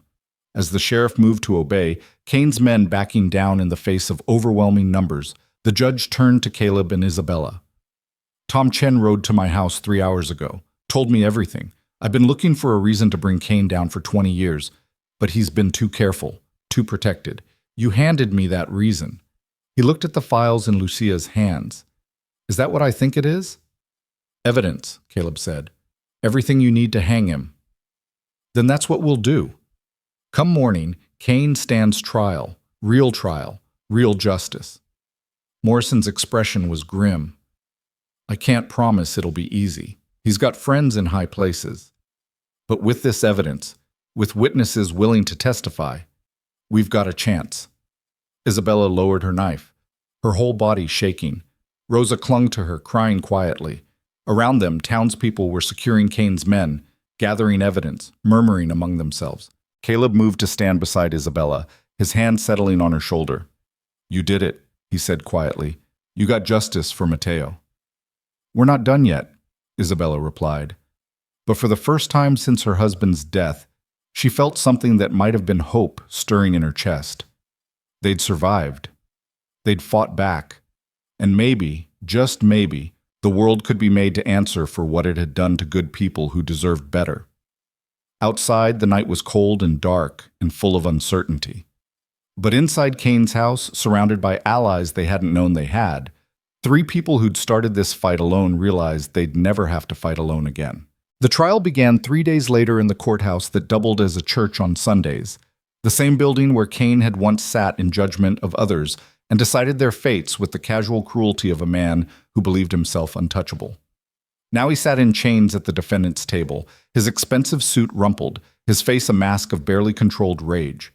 The courtroom was packed to the walls with townspeople, ranchers from outlying properties, families who'd lost land to Kane's schemes, and faces Isabella didn't recognize, but who all wore the same expression of desperate hope that maybe, finally, justice might mean something. Judge Morrison presided with the severity of a man who'd waited 20 years for this moment. He was old, past 70, with white hair and hands that shook slightly when he gripped his gavel, but his voice carried clear and strong when he called the court to order. Beside Isabella, Rosa sat quiet and wide-eyed, her small hand gripping her mother's with enough force to hurt. Caleb stood behind them, one hand resting on the back of Isabella's chair, his presence solid and reassuring in a room that felt like it might explode at any moment. The prosecutor was a thin young man named David Webb, who'd ridden in from the territorial capital specifically for this case. He looked nervous, kept adjusting his spectacles and shuffling papers, but when he stood to make his opening statement, his voice was steady enough. "Your Honor, members of the jury, we are here today to address crimes that strike at the very heart of what it means to live in a civilized society. The defendant, Hollis Kane, stands accused of conspiracy to commit murder, bribery of witnesses, theft through coercion, and abuse of power. The evidence will show that Mr. Kane orchestrated the execution of an innocent man named Mateo Cruz for the sole purpose of stealing land from Mexican families who had every legal right to their property. We will prove that Mr. Kane paid witnesses to give false testimony, that he pressured a magistrate to sign a death warrant without proper trial, and that he profited directly from the murder of a good man whose only crime was helping people too poor and too powerless to help themselves. Kane's lawyer, a slick-looking man from Dallas named Theodore Blackwell, stood immediately. Objection, Your Honor. Counsel is making inflammatory statements without foundation. My client is a respected businessman and magistrate who has served this community for 30 years. Overruled. Morrison's voice was cold as January ice. This is an opening statement, Mr. Blackwell. You'll have your turn. Sit down. Blackwell sat, but the look he shot Webb promised a fight. Isabella felt her stomach twist. She'd seen men like Blackwell before. Men who could make lies sound like truth and truth sound like delusion. Who could twist words until up was down and innocent men ended up hanging from nooses. She glanced at Caleb, saw the same worry in his face. The first witness was Tom Chen. He took the stand with visible nervousness, his hands clasped tight in his lap, but he spoke clearly when Webb asked him to describe what he'd witnessed. "I saw Mr. Kane threaten Mrs. Cruz in the street," Tom said, called her husband a criminal, said she was bringing criminal elements to town. He told Mr. Mercer that he'd regret harboring her, that people who got in his way ended up in the ground or on the gallows. Those were his exact words. "And did you believe he meant that literally?" Webb asked. "I did. Everyone in this territory knows Kane doesn't make idle threats. When he says you'll end up dead, he means it." Blackwell's cross-examination was surgical. "Mr. Chen, isn't it true that you've had business disputes with Mr. Kane in the past?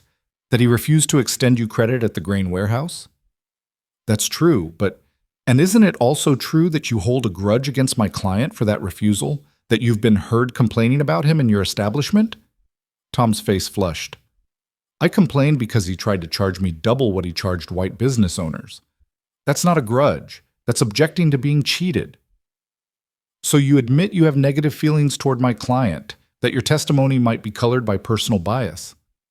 "My testimony is colored by the truth. Kane threatened Mrs. Cruz. I heard it with my own ears." "Or perhaps you heard what you wanted to hear, Mr. Chen. No further questions." The pattern repeated with witness after witness.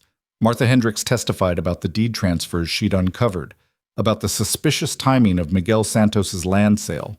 Blackwell questioned her eyesight, her memory, suggested she was a bitter old woman who'd never forgiven Kane for some long-ago slight.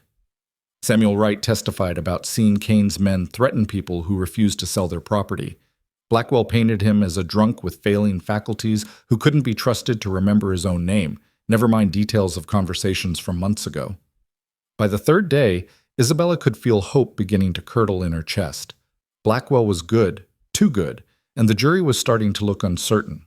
Kane sat at his table with a slight smile, like a man who knew the fix was in, who'd bought and paid for enough people that the outcome was never really in doubt.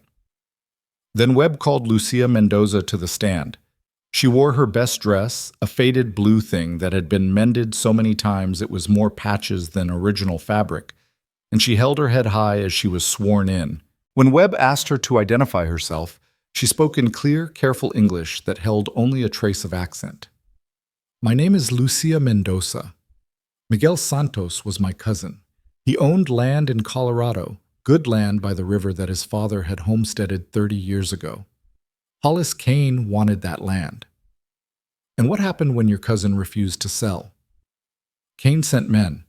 They told Miguel that accidents could happen, that sometimes settlers disappeared and nobody asked questions. Miguel was frightened, but he wouldn't sell. He had papers, legal papers, that proved the land was his. Then Mateo Cruz came.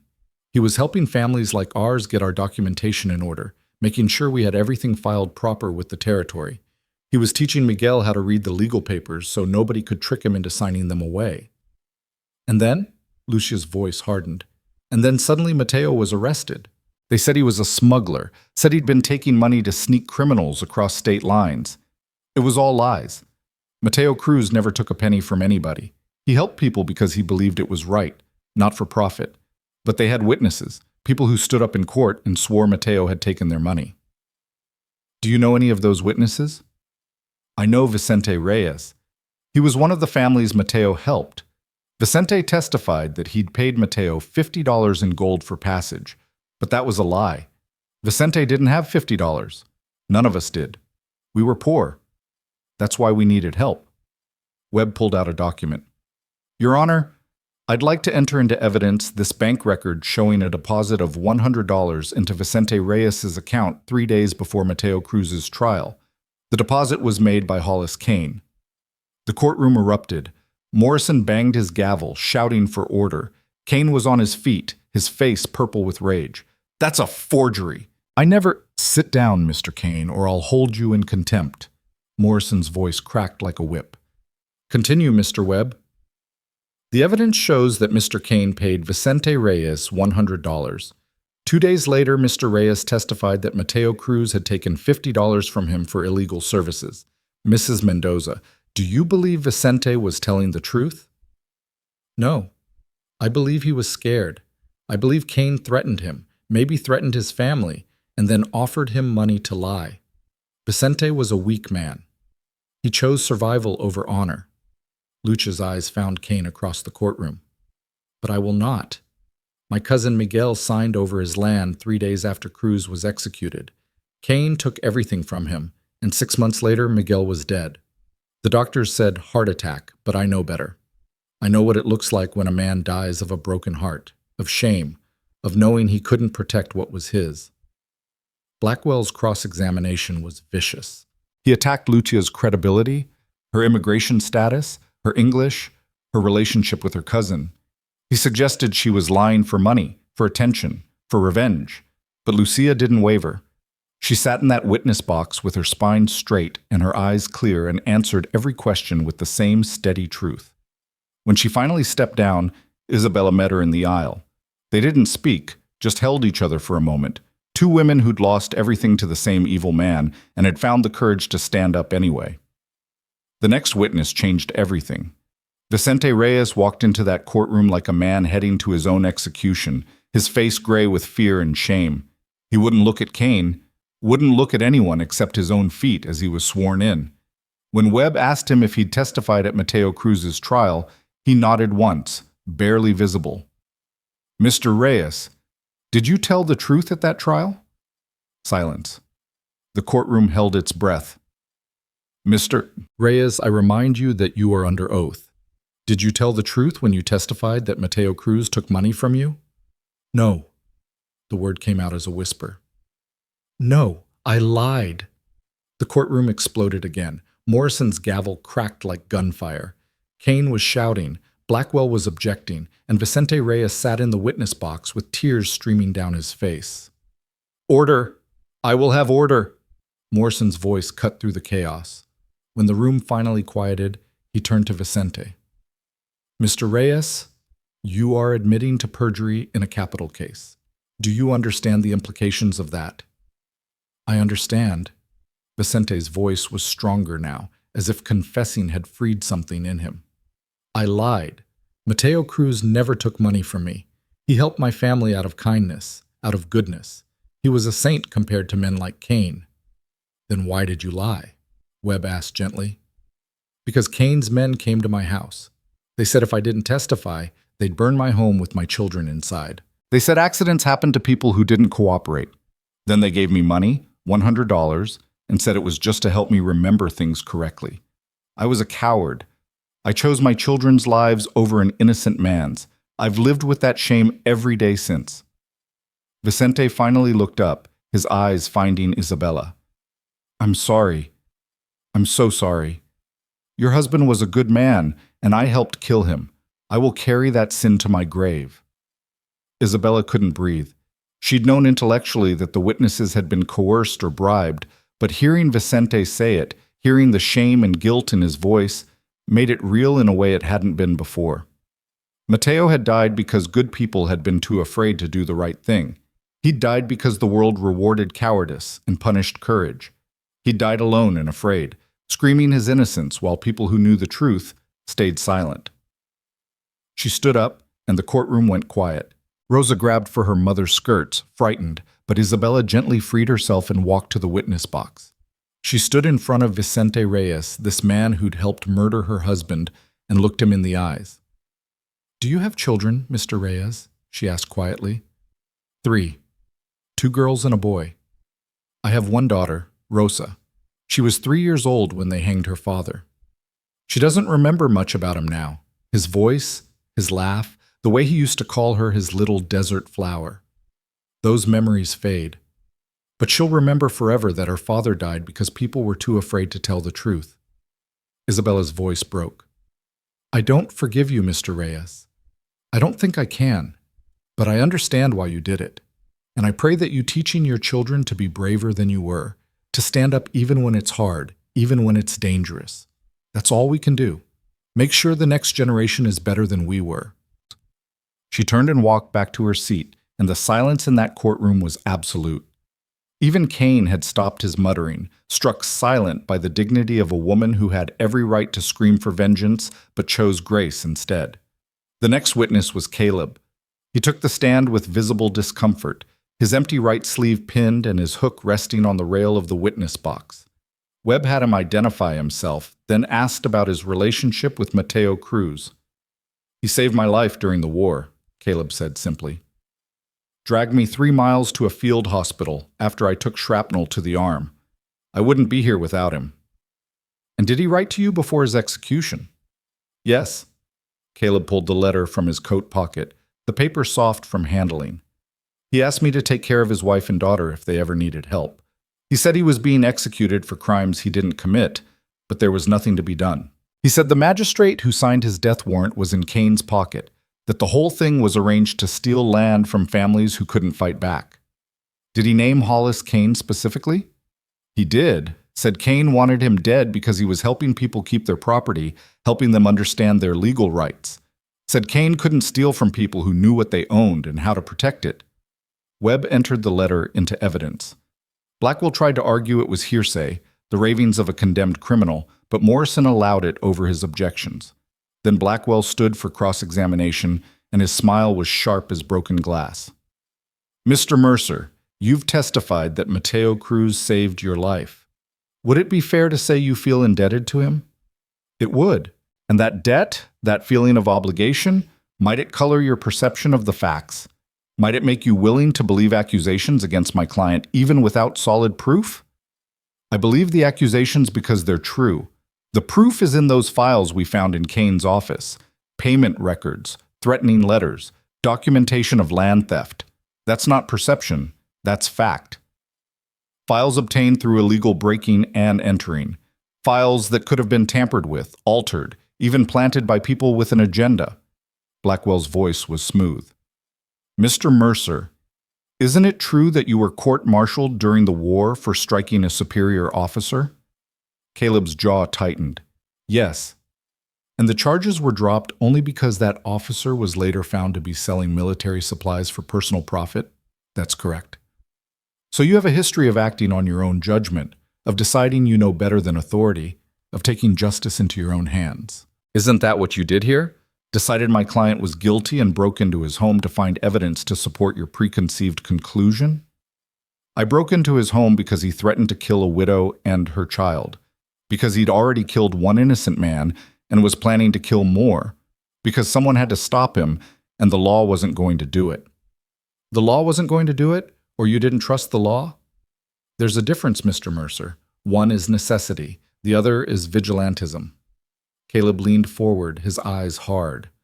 "I trusted the law right up until the moment I watched it fail Mateo Cruz, watched it execute an innocent man because a powerful criminal paid for a death warrant. So yeah, maybe I didn't trust the law after that. Maybe I decided that if the system was broken, someone had to fix it. You can call that vigilantism if you want. I call it doing what's right when nobody else will." The two men stared at each other across the courtroom, and the air between them crackled with tension. Finally, Blackwell shook his head. "No further questions." The final witness was Kane himself. He took the stand with the confidence of a man who'd talked his way out of trouble his whole life, who believed that charm and money and power were all the defense he needed. Blackwell walked him through his version of events. He was a respected businessman. He'd never ordered anyone's death. The files from his office were either forgeries or taken out of context. Vicente Reyes was lying for money or revenge or both. "Mr. Kane," Blackwell said, "did you pay Vicente Reyes to give false testimony against Mateo Cruz?" "Absolutely not. I've never even met the man." "Did you threaten Miguel Santos to force him to sell his land?" "Of course not. Miguel was a business associate. We negotiated a fair price for his property. The $1 sale price was a legal formality. I'd already paid him separately in cash." "Do you have documentation of that payment?" Kane spread his hands apologetically. "Unfortunately, no. Miguel preferred cash transactions, didn't trust banks. It was irregular, but I accommodated his wishes." It was smooth, practiced, almost believable. Isabella watched the jury's faces and saw doubt creeping back in. Kane was good at this. He'd spent his whole life lying, and he made it look like truth. Then Webb stood for cross-examination. He was young and he was nervous, but he'd studied those files for 3 days straight, and he knew every detail of Kane's crimes better than Kane did. "Mr. Kane, you testified that you never met Vicente Reyes. Is that correct?" "That's correct." Webb pulled out a photograph. Then can you explain this picture taken at the Colorado Territorial Fair in July of 1878? That's you on the left, yes? And that's Vicente Reyes standing next to you, receiving an award for his agricultural work. An award you presented personally as magistrate of the district. Kane's face went white. I present dozens of awards. I can't be expected to remember every person. So you did meet him. You just didn't remember. Let's move on.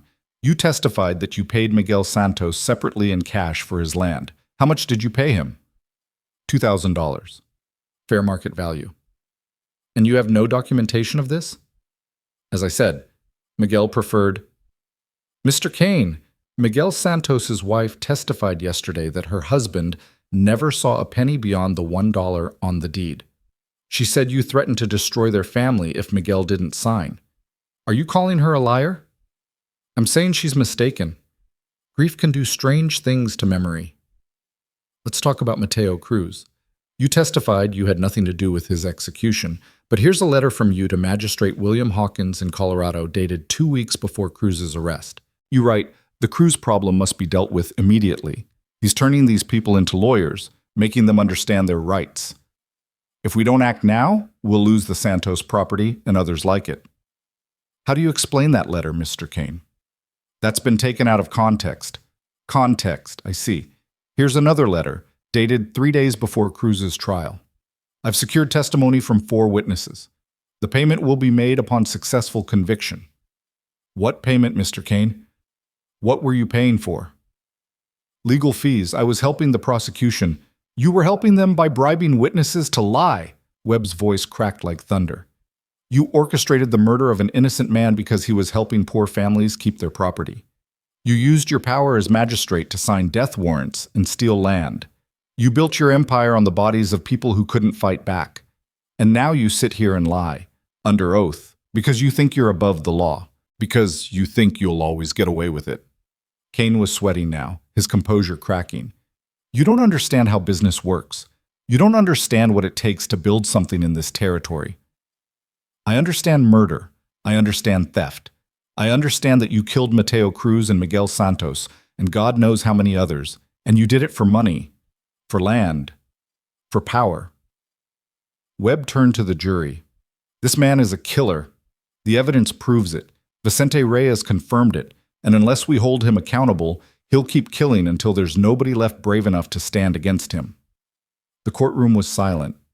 Kane sat in the witness box with his face red and his hand shaking, stripped of his polish, revealed as exactly what he was, a bully and a thief and a murderer who'd gotten away with it for too long. The jury deliberated for 6 hours. Isabella spent that time in the church across the street with Rosa, asleep on her lap, and Caleb standing guard by the door. She prayed for the first time since Mateo's death, not for vengeance but for justice, for the world to finally acknowledge that her husband's life had mattered, that his death had been wrong. When the bell rang, summoning them back to the courthouse, her hands were shaking so badly that Caleb had to help her stand. They filed back into the courtroom with everyone else, packed into the space like sardines, all of them holding their breath. The jury foreman was a rancher named Dutch McCarthy, a hard man with a weathered face who'd lost his own son to one of Kane's schemes. He stood and met Morrison's eyes without flinching. Have you reached a verdict? We have, Your Honor. On the charge of conspiracy to commit murder, we find the defendant guilty. On the charge of bribery of witnesses, guilty. On the charge of theft through coercion, guilty. On all counts, guilty. The courtroom exploded. People were cheering, crying, shouting. Kane was on his feet screaming that this was a travesty, that they'd all pay, that his lawyers would appeal and he'd bury every last one of them. Blackwell was already gathering papers, his face grim, but Morrison just banged his gavel and waited for silence. Hollis Kane, he said when the room finally quieted, you have been found guilty by a jury of your peers. It is the judgment of this court that you be remanded to custody and held for sentencing. That sentencing will take place tomorrow at dawn. This court is adjourned. As the bailiff dragged Kane away, still screaming threats, Isabella sank into her chair and wept. Rosa climbed into her lap, crying too, though she didn't fully understand why.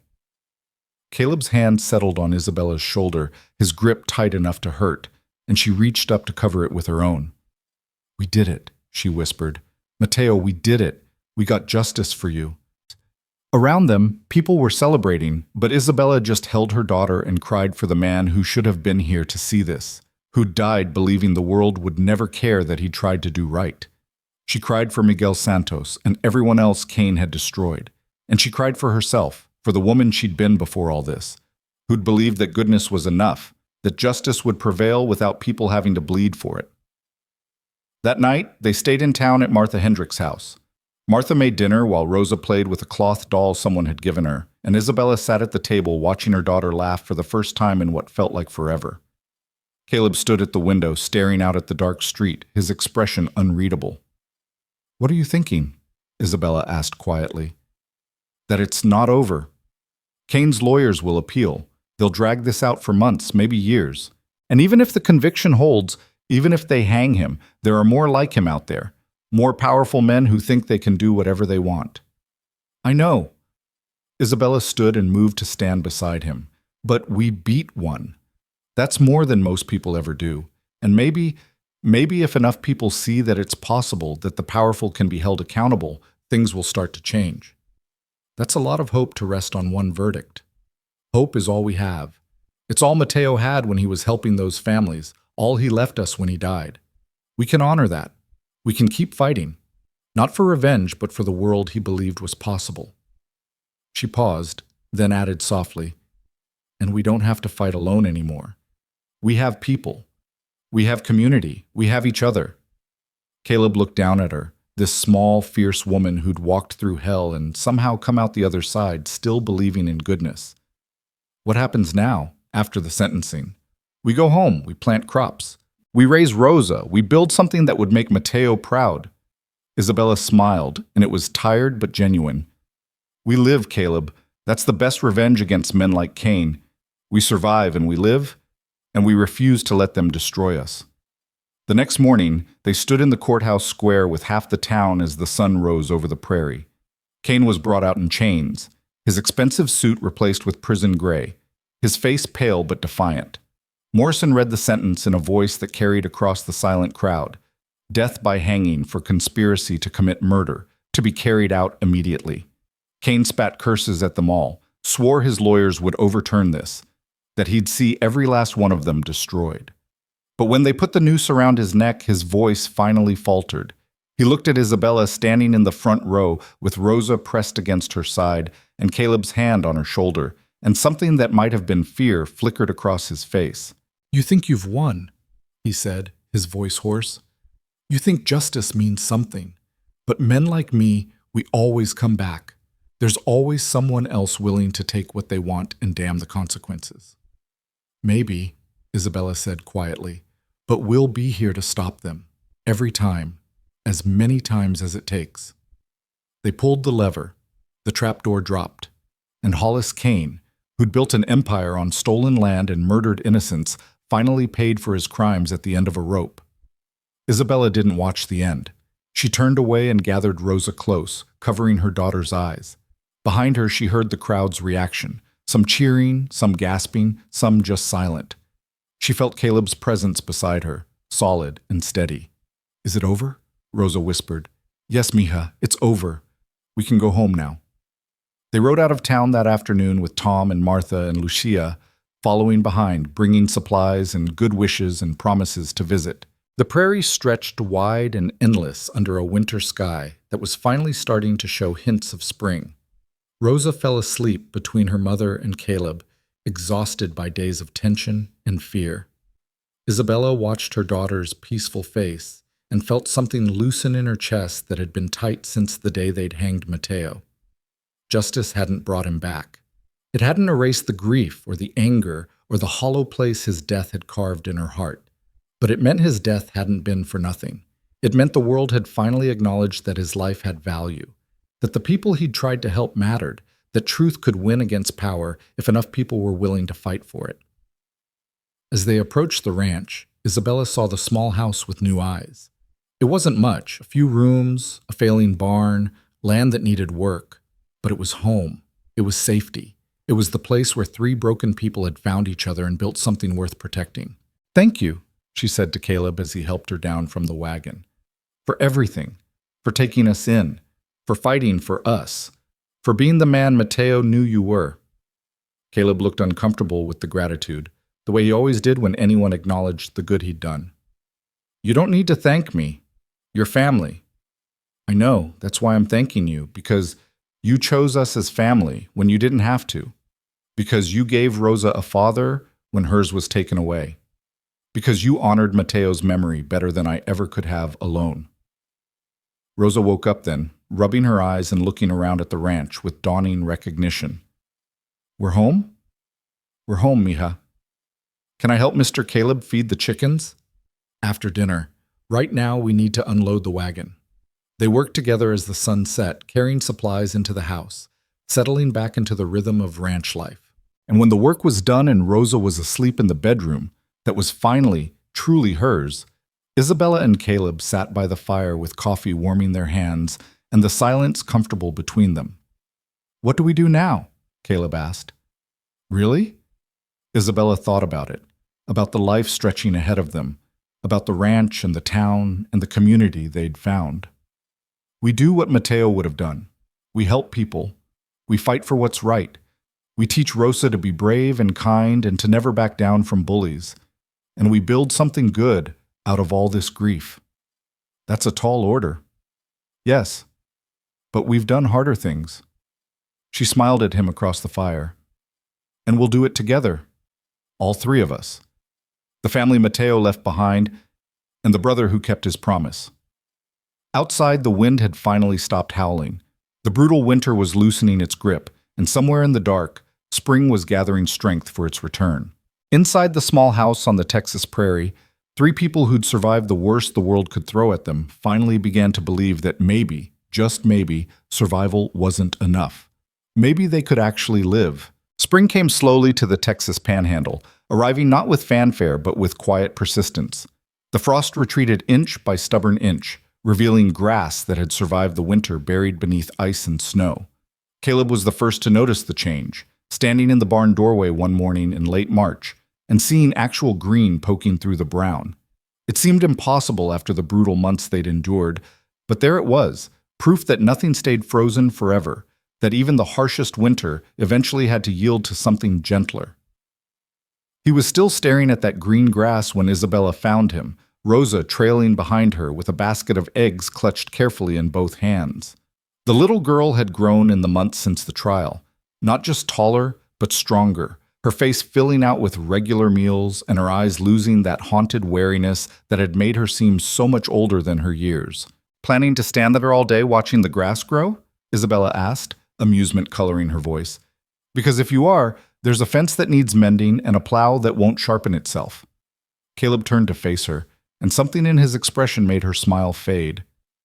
"I've been thinking," he said slowly, "about what comes next. About what we do with this place now that we're not just surviving anymore."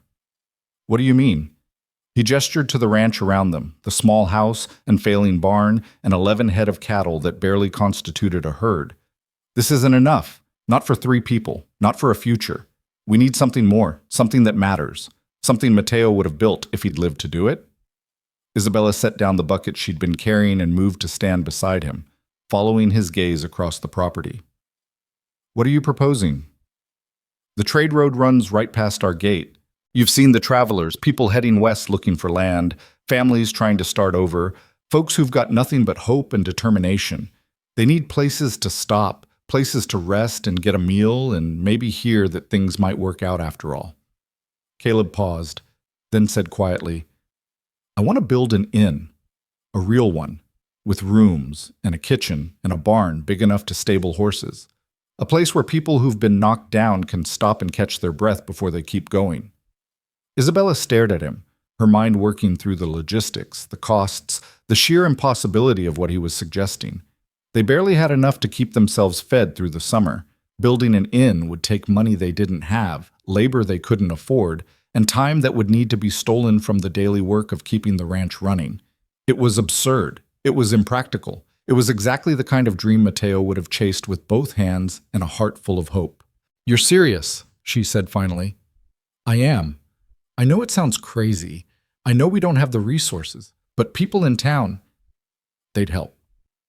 Tom and Martha and all the others who stood with us at the trial, they believe in what we did and standing up to Cain. If we tell them we want to build something good from all that pain, something that helps people instead of hurting them, I think they'd be willing to invest. Rosa tugged on her mother's skirt. What's an inn, Mama? Isabella knelt down to her daughter's level, smoothing Rosa's dark hair back from her face. It's a place where travelers can stay when they're tired, where they can have a warm meal and a soft bed, and maybe make friends with people who understand what it's like to be far from home. Like we were far from home when we came here. Yes, mija. Exactly like that. Rosa considered this with the seriousness of a child who'd learned early that words had weight. Papa would like that. He always helped people who were far from home. The simple truth of it hit Isabella like a fist to the chest. Rosa barely remembered Mateo. Most of her memories were stories Isabella had told her, images built from words rather than lived experience. But somehow she'd absorbed the essential truth of who her father had been, what he'd stood for. He'd helped people. That was his legacy, distilled down to 3 words a 5-year-old could understand. Yes, Isabella said, her voice thick. He would like that very much. She stood and turned to Caleb, seeing the hope and fear warring in his face. He was asking her to gamble everything they'd fought for on a dream that might fail, that would certainly be harder than anything they'd attempted so far. But looking at him, this one-armed rancher who'd taken in strangers and fought a murderer and rebuilt his own broken life into something worth living, she realized the gamble had already been made. They'd bet everything on each other the day she'd knelt at his gate begging for food. This was just the next hand in a game they were already playing. All right, she said, let's build an inn. Let's build something that would make Mateo proud. The smile that broke across Caleb's face was like sunrise after a long night. He reached out with his left hand and took hers, squeezing once, hard. Thank you for believing in this, for believing in me. You made me believe again, Caleb. After Mateo died, I thought believing in anything was just setting myself up to be hurt. But you showed me that some things are worth the risk. She squeezed back. Now let's go figure out how to convince a town full of practical ranchers to invest in an impossible dream. It turned out the town needed less convincing than they'd expected. When Caleb and Isabella rode into Redemption 3 days later with their plans sketched out on paper and their hearts in their throats, they found people already talking about ways to help. Martha Hendricks had been spreading the word, and by the time they called a meeting at the church, half the town showed up to listen. Tom Chen stood first. My family will contribute lumber. We've got a stand of timber on our back 40 that's been waiting for a purpose.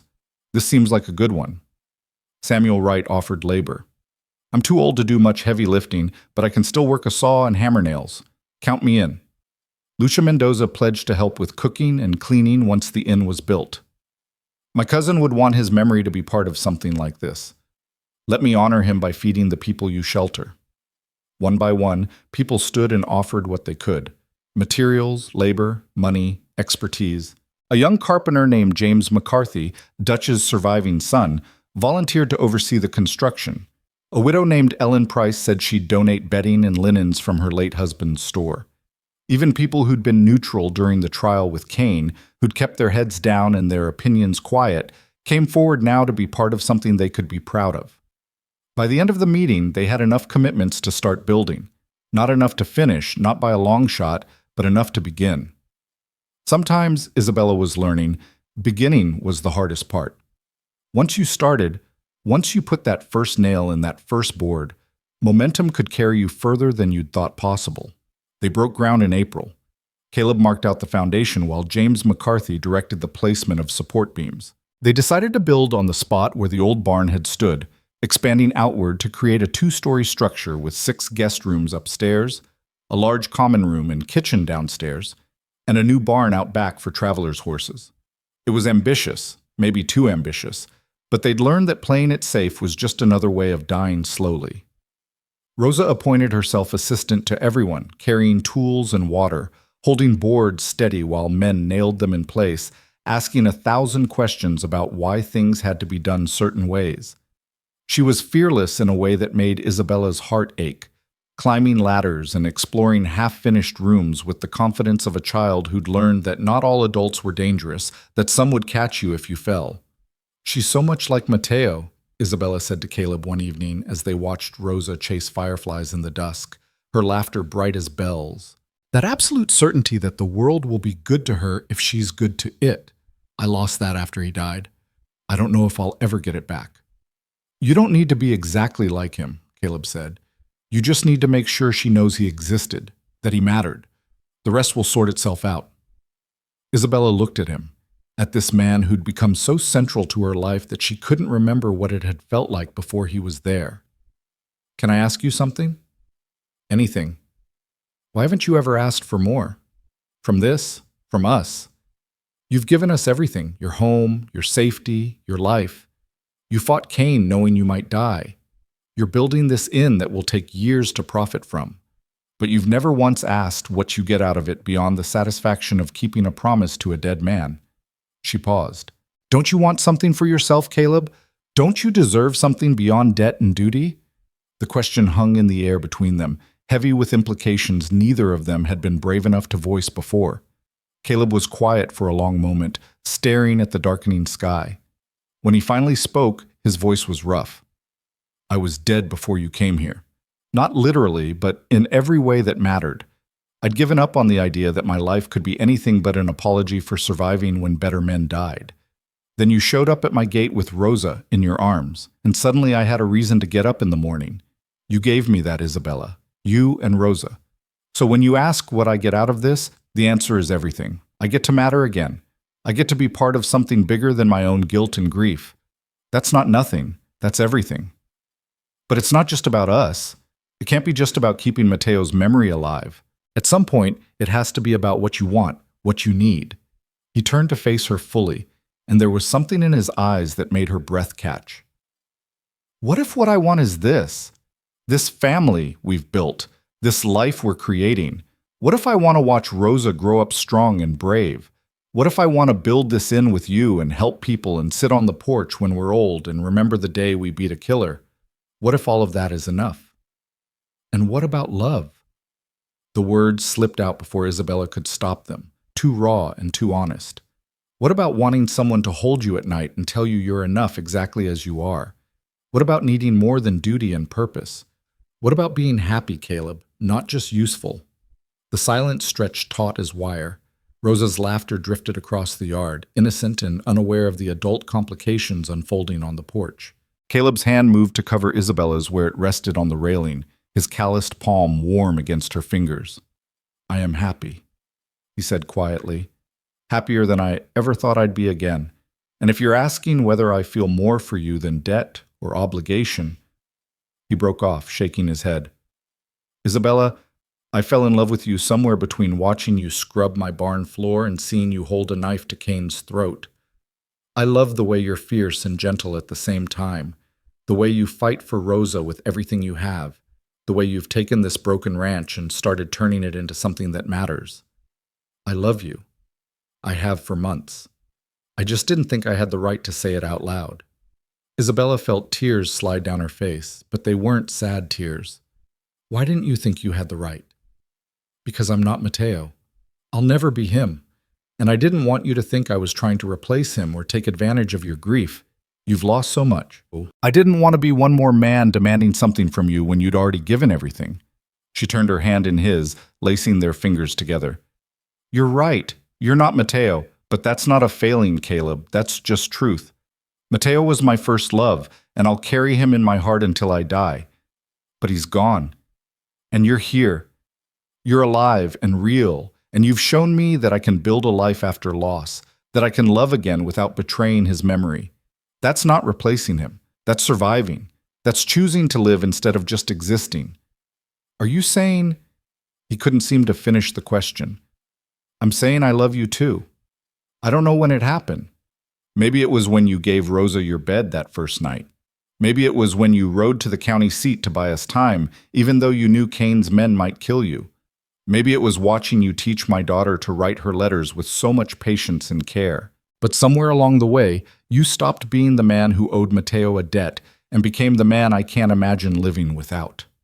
Caleb pulled her close with his one arm, and she wrapped both of hers around him, feeling his heart hammer against her cheek. They stood like that as the night deepened around them, two broken people who'd found each other in the wreckage and built something stronger than either of them had been alone. "I want to marry you," Caleb said into her hair. "When you're ready, if you're ever ready, I want Rosa to be my daughter-in-law as well as love. I want to build this inn with you and fill it with people and grow old watching you be magnificent, but only if that's what you want too. Only if I'm not asking too much." Isabella pulled back just enough to see his face.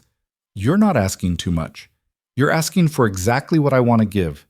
Yes, Caleb Mercer. Yes, I'll marry you. Yes to all of it." He kissed her then, gentle and careful, like she was something precious that might break. She kissed him back harder, wanting him to know she wasn't fragile, that she'd survived too much to shatter now. When they finally broke apart, both breathing hard, Rosa was standing at the bottom of the porch steps watching them with a smile that was far too knowing for a 5-year-old. "Does this mean Mr. Caleb is going to be my papa now?" she asked. Isabella laughed through her tears. "Would you like that, mija?" Rosa considered this seriously, then nodded. "I think Papa, my first Papa, would like it. He'd want someone to take care of us, someone brave and good like Mr. Caleb." Caleb knelt down with some difficulty, bringing himself to Rosa's eye level. "I can never replace your father, Rosa. He was a hero, and I'm just a one-armed rancher trying to do right. But if you'll let me, I'd like to be your papa too. Not instead of Mateo Cruz, but alongside him. Because a child can have two fathers, one who gave her life and taught her courage, and one who's here now to help her grow up strong." Rosa launched herself into his arms with enough force to nearly knock him over. "Yes, yes, you can be my papa. Can I call you Papa Caleb?" "You can call me whatever feels right to you. Papa Caleb it is." She pulled back, her face suddenly serious. "But you have to promise not to die like my first papa did. You have to stay and help build the inn and teach me to read big books and be here when I'm grown up. Promise?" Caleb's eyes met Isabella's over Rosa's head, and she saw her own fear reflected there. They both knew promises like that couldn't be kept, that life was too unpredictable and death too certain. But they also knew that children needed promises, needed to believe the adults in their lives would be there to catch them. So Caleb held Rosa tight and said, "I promise to stay for as long as I possibly can, to fight for you and your mama with everything I have, to be here for every important moment that I'm able to witness. That's the best promise I can make. And I swear on my honor I'll keep it." It seemed to be enough. Rosa nodded solemnly, then squirmed down and ran back to chase fireflies, her child's mind already moving past heavy adult conversations to the immediate joy of the moment. Isabella and Caleb watched her go, hands clasped, both thinking about the future they were promising to build and the ghosts who'd made it possible. They were married in June, on a Sunday morning when the prairie grass was gold and green and the sky was so blue it hurt to look at.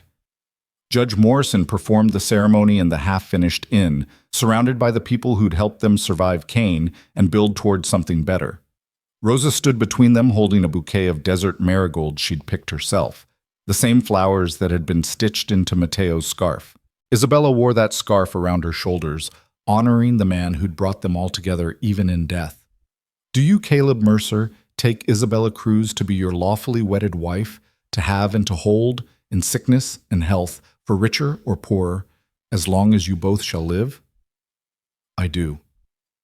"And do you, Isabella Cruz, take Caleb Mercer to be your lawfully wedded husband, to have and to hold, in sickness and health, for richer or poorer, as long as you both shall live?" Isabella looked at Caleb, at his scarred face and missing arm and eyes full of love, and thought of the impossible journey that had led her here. From a jail cell where her first husband had died screaming innocence, to a frozen road where she'd knelt begging for food, to a trial where justice had finally mattered, to this moment where she was choosing love again despite knowing how badly it could hurt to lose it. "I do," she said clearly. "With all my heart, I do." The celebration afterward was loud and joyful, with music and dancing and enough food to feed everyone twice over. Martha had baked a cake, Tom had contributed bottles of rice wine, and someone had brought a fiddle that squeaked and warbled but made people dance anyway. Rosa ran wild with the other children, her laughter bright enough to chase away ghosts. Isabella and Caleb danced awkwardly in the unfinished common room, his one arm around her waist, her hands clasped behind his neck, both of them stepping on each other's feet and not caring at all. "I never thought I'd have this again," Isabella whispered against his chest. "This feeling of hope, of joy. Thank you for giving it back to me. Thank you for teaching me I deserved it in the first place." The inn was finished by autumn. They called it the last lantern because it was the last light people saw before the long, empty stretch of prairie, and the first light that welcomed them back to civilization. The sign above the door showed a lantern with a flame shaped like a desert marigold, painted by Rosa with more enthusiasm than skill, but treasured for exactly that reason. The first guests arrived on a cold October evening, a family heading west with everything they owned packed into a single wagon. The mother was pregnant and exhausted, the father trying to hide how little money they had left. 3 children clung to their parents with the wide eyes of people who'd been traveling too long in a world that wasn't kind to the poor. Isabella met them at the door with Rosa peeking out from behind her skirts. "Welcome to the last lantern. You look like you could use a hot meal and a soft bed." The father cleared his throat nervously. "How much per night? We don't have much, but we can pay something." "How about you help with morning chores instead?" Caleb interrupted, appearing from the kitchen with flour dusting his shirt. "We're short-handed with planning season coming up. A few hours of work seems like fair trade for a night's lodging and meals." The parents exchanged glances, hope and disbelief warring on their faces. "You'd do that? For strangers?" "Someone did it for us once," Isabella said simply. "Seems only right to pass it on." They fed the family beans and cornbread and apple pie, gave them the best room upstairs, and listened to their story of drought and failed crops and determination to start over somewhere the land might be kinder. The father had been a teacher before hard times forced him west. Caleb immediately asked if he'd be willing to teach Rosa and the other children in the area in exchange for supplies and lodging. The man nearly cried with gratitude. Word spread fast. Within a month, the last lantern was hosting travelers most nights, families heading west, cowboys between jobs, widows trying to start over, soldiers coming home from wars that had ended years ago but still lived in their heads. Isabella cooked massive pots of stew and soup, taught Rosa to help set tables and change bedding, and listened to stories from people who just needed someone to witness their struggles. Caleb maintained the property, fixed wagons for travelers who couldn't afford professional repairs, and somehow found time to start a small school in the barn for children whose families were passing through. Lucia came 3 times a week to help cook and clean, always wearing Miguel's watch pinned to her dress as a reminder of why this work mattered. Tom Chen sent his daughter to help serve meals and learn the business of hospitality. Samuel Wright carved toys for visiting children and told stories about wars that made violence sound terrifying instead of glorious. Martha Hendricks invested in expansion, helping them add 4 more rooms and a larger kitchen. The inn became more than just a place to sleep. It became a community hub, a place where people could share information about where to find work or good land, where doctors passing through could treat the sick for barter instead of cash, where letters could be sent and received by people with no permanent address. It became the kind of place Mateo Cruz would have built if he'd lived, a refuge for the lost and struggling, proof that compassion wasn't weakness and generosity wasn't foolish. 2 years passed in a blur of hard work and slow growth. Rosa turned 7 and started reading to younger children, her voice clear and confident. Isabella's cooking became famous enough that people detoured miles to eat at the Last Lantern. Caleb added a workshop where he taught one-armed carpentry to a veteran who'd lost his arm at Gettysburg and thought his life was over. The ranch expanded to 20 cattle, then 30, then enough to be profitable beyond just feeding the inn's guests. On the anniversary of Mateo's death, they held a memorial. Isabella had been dreading it, worried that acknowledging his absence would break open wounds that had finally started to heal. But as people gathered in the common room, townspeople and former guests and travelers who'd heard about the man whose vision had inspired the Last Lantern, she realized this wasn't about grief anymore. It was about celebration. Rosa stood on a chair and read a letter she'd written to the father she barely remembered. Dear Papa, I am 7 years old now. Mama says I have your eyes and your courage. I live in an inn that helps people, just like you used to help people. Papa Caleb teaches me letters and numbers and how to fix things with one hand. Mama teaches me to cook and to be kind even when people are mean. They both say you would be proud of me. I hope that's true. I try to be brave like you were. I love you even though I don't remember you very much. Love, Rosa. There wasn't a dry eye in the room when she finished. Isabella held her daughter close while Caleb stood behind them with his hand on Isabella's shoulder, the three of them united in honoring a man who'd brought them together even in death. Tom Chen spoke next, sharing a story about Mateo helping his family find housing when no one else would. Lucia told about Miguel and Mateo working together to fight land grabs. Samuel Wright talked about the kind of courage it took to help people when powerful men wanted you silent. One by one, people who'd never met Mateo Cruz, but whose lives had been touched by the ripples of his goodness, stood and testified to his impact. When it was Caleb's turn, he pulled out the letter Mateo had written from jail, now carefully preserved behind glass.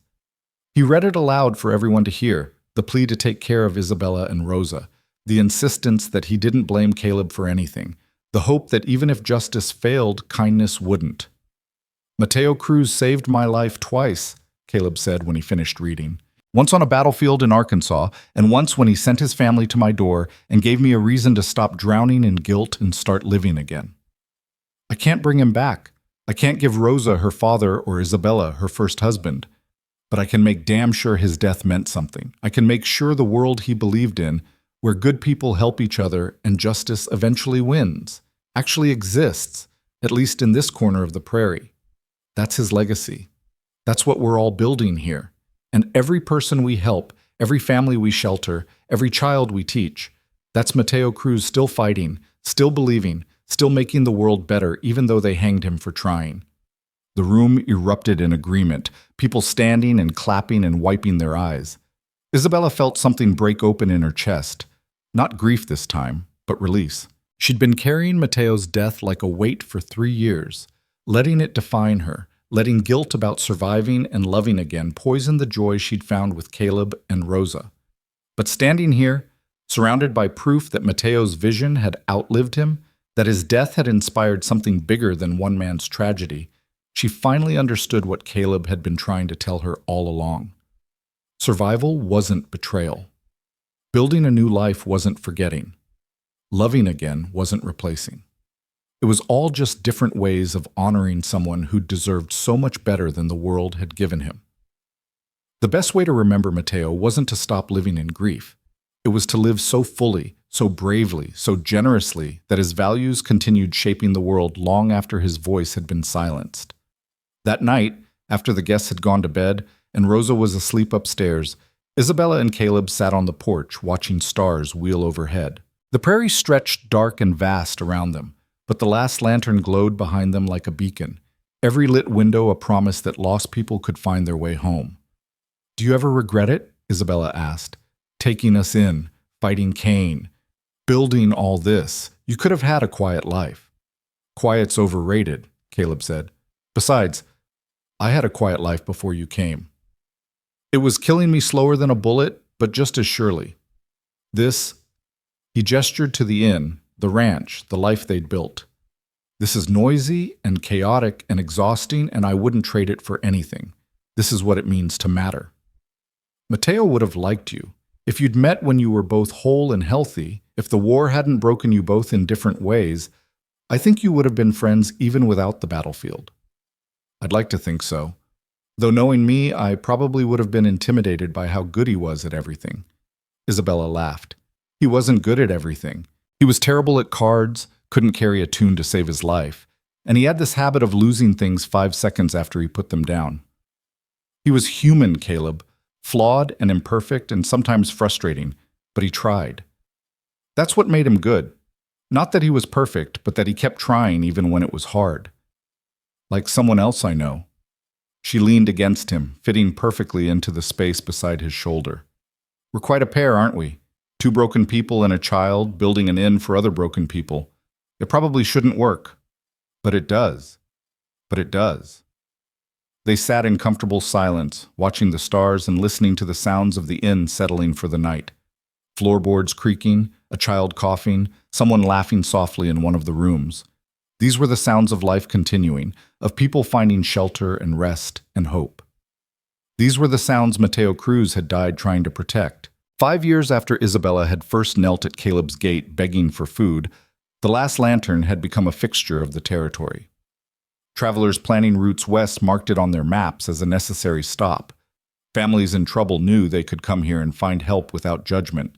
Children from 20 miles around attended the school Caleb and the former teacher had established in the barn. The ranch supported 50 head of cattle and produced enough crops to feed the inn and sell surplus in town. Rosa was 10 years old, tall and confident, and so much like Mateo that sometimes Isabella had to turn away from the resemblance. She'd taken up sewing and was making a scarf decorated with desert marigolds, using the same pattern her father had used years ago. When Isabella asked who it was for, Rosa said simply, "For Papa Caleb. So he has something that connects him to my first papa. So everyone knows they're both my fathers." The scarf was presented on a Sunday afternoon when the whole family was sitting on the porch, watching storm clouds gather over the prairie. Rosa held it out to Caleb with ceremony, her face serious. "Thank you for being my papa," she said. "Thank you for teaching me and protecting me and loving Mama. Thank you for helping me remember my first papa, even though you're my papa now too. I made this so you'd know you're part of our family, part of our story. You're not just the man who kept a promise. You're the man who gave us a home and a future and proved that good things can grow from sad things if you work hard enough." Caleb took the scarf with shaking hands, tears streaming freely down his face. He wrapped it around his neck, the yellow flowers bright against his work shirt, and pulled Rosa into a fierce hug with his one arm. "You're the bravest person I know, Rosa Cruz Mercer. Your father, both your fathers, are so proud of you." Later that evening, after a storm had blown through, leaving the air clean and cool, Isabella found Caleb standing at the fence line wearing the scarf Rosa had made. He was staring at the inn, at the lit windows and the smoke curling from chimneys, at the physical proof that broken people could build something beautiful if they just refused to give up. "What are you thinking?" Isabella asked, sliding her arm around his waist. "That I used to think I lost everything when I lost this arm," he said, touching his right shoulder where the sleeve was pinned. "Thought I was useless, worthless, better off dead. But I was wrong. I didn't lose everything, I just hadn't found it yet. I lost a limb and found a whole family. Lost my old life and found a purpose worth living for. That's not a fair trade. It's a miracle. You gave us a miracle too, a place to belong, a father for Rosa, a love I thought I'd never feel again. We saved each other, Caleb. That's what families do." They stood together as the stars came out, two people who'd survived the worst the world could throw at them and built something worthy from the wreckage. Behind them, the last lantern glowed like its namesake, a beacon for the lost, a refuge for the weary, a testament to the truth that love could rise from the ashes of grief and justice, could win if enough people refused to look away. Inside, Rosa was reading to the younger children gathered around the fireplace, her voice clear and confident. She was reading about desert flowers that bloomed in the harshest places, about people who kept going when everything said they should quit, about hope being stronger than despair if you fed it right. The children listened with rapt attention, seeing themselves in the stories, learning that they too could survive hard things and build beautiful things and become people who mattered. On the frontier ruled by bullets and crooked laws, their true victory wasn't the hanging of a tyrant or the building of an inn. It was this: a warm table set for anyone who needed it, a fearless child carrying forward her father's legacy, a love strong enough to honor the past while building toward the future. It was proof that one good man's death could inspire a whole community to be better, that grief could transform into grace, that broken people could mend each other through the simple act of refusing to give up. Isabella looked at Caleb, at this man who'd opened his door to strangers and changed the course of 3 lives, and felt her heart swell with gratitude and love and fierce determination. They'd come so far from that frozen morning when she'd knelt in his dirt begging for a plate of food. She'd asked for one meal, for survival, for just enough to keep going one more day. He'd given her a life, a family, a home, a future worth fighting for. And together, with Rosa between them and Mateo's memory blessing them from wherever good men went when they died, they'd built something that would outlast them all, a place where broken things could be mended, where hungry people could be fed, where the lost could find their way home. Not because it was easy, and not because the world made it simple, but because love was stronger than hate, and hope was tougher than despair, and sometimes, if you were brave enough to keep trying, justice actually won. The last lantern burned bright against the prairie darkness, and 3 people who'd survived impossible things stood together beneath its glow and knew, finally, that they were home.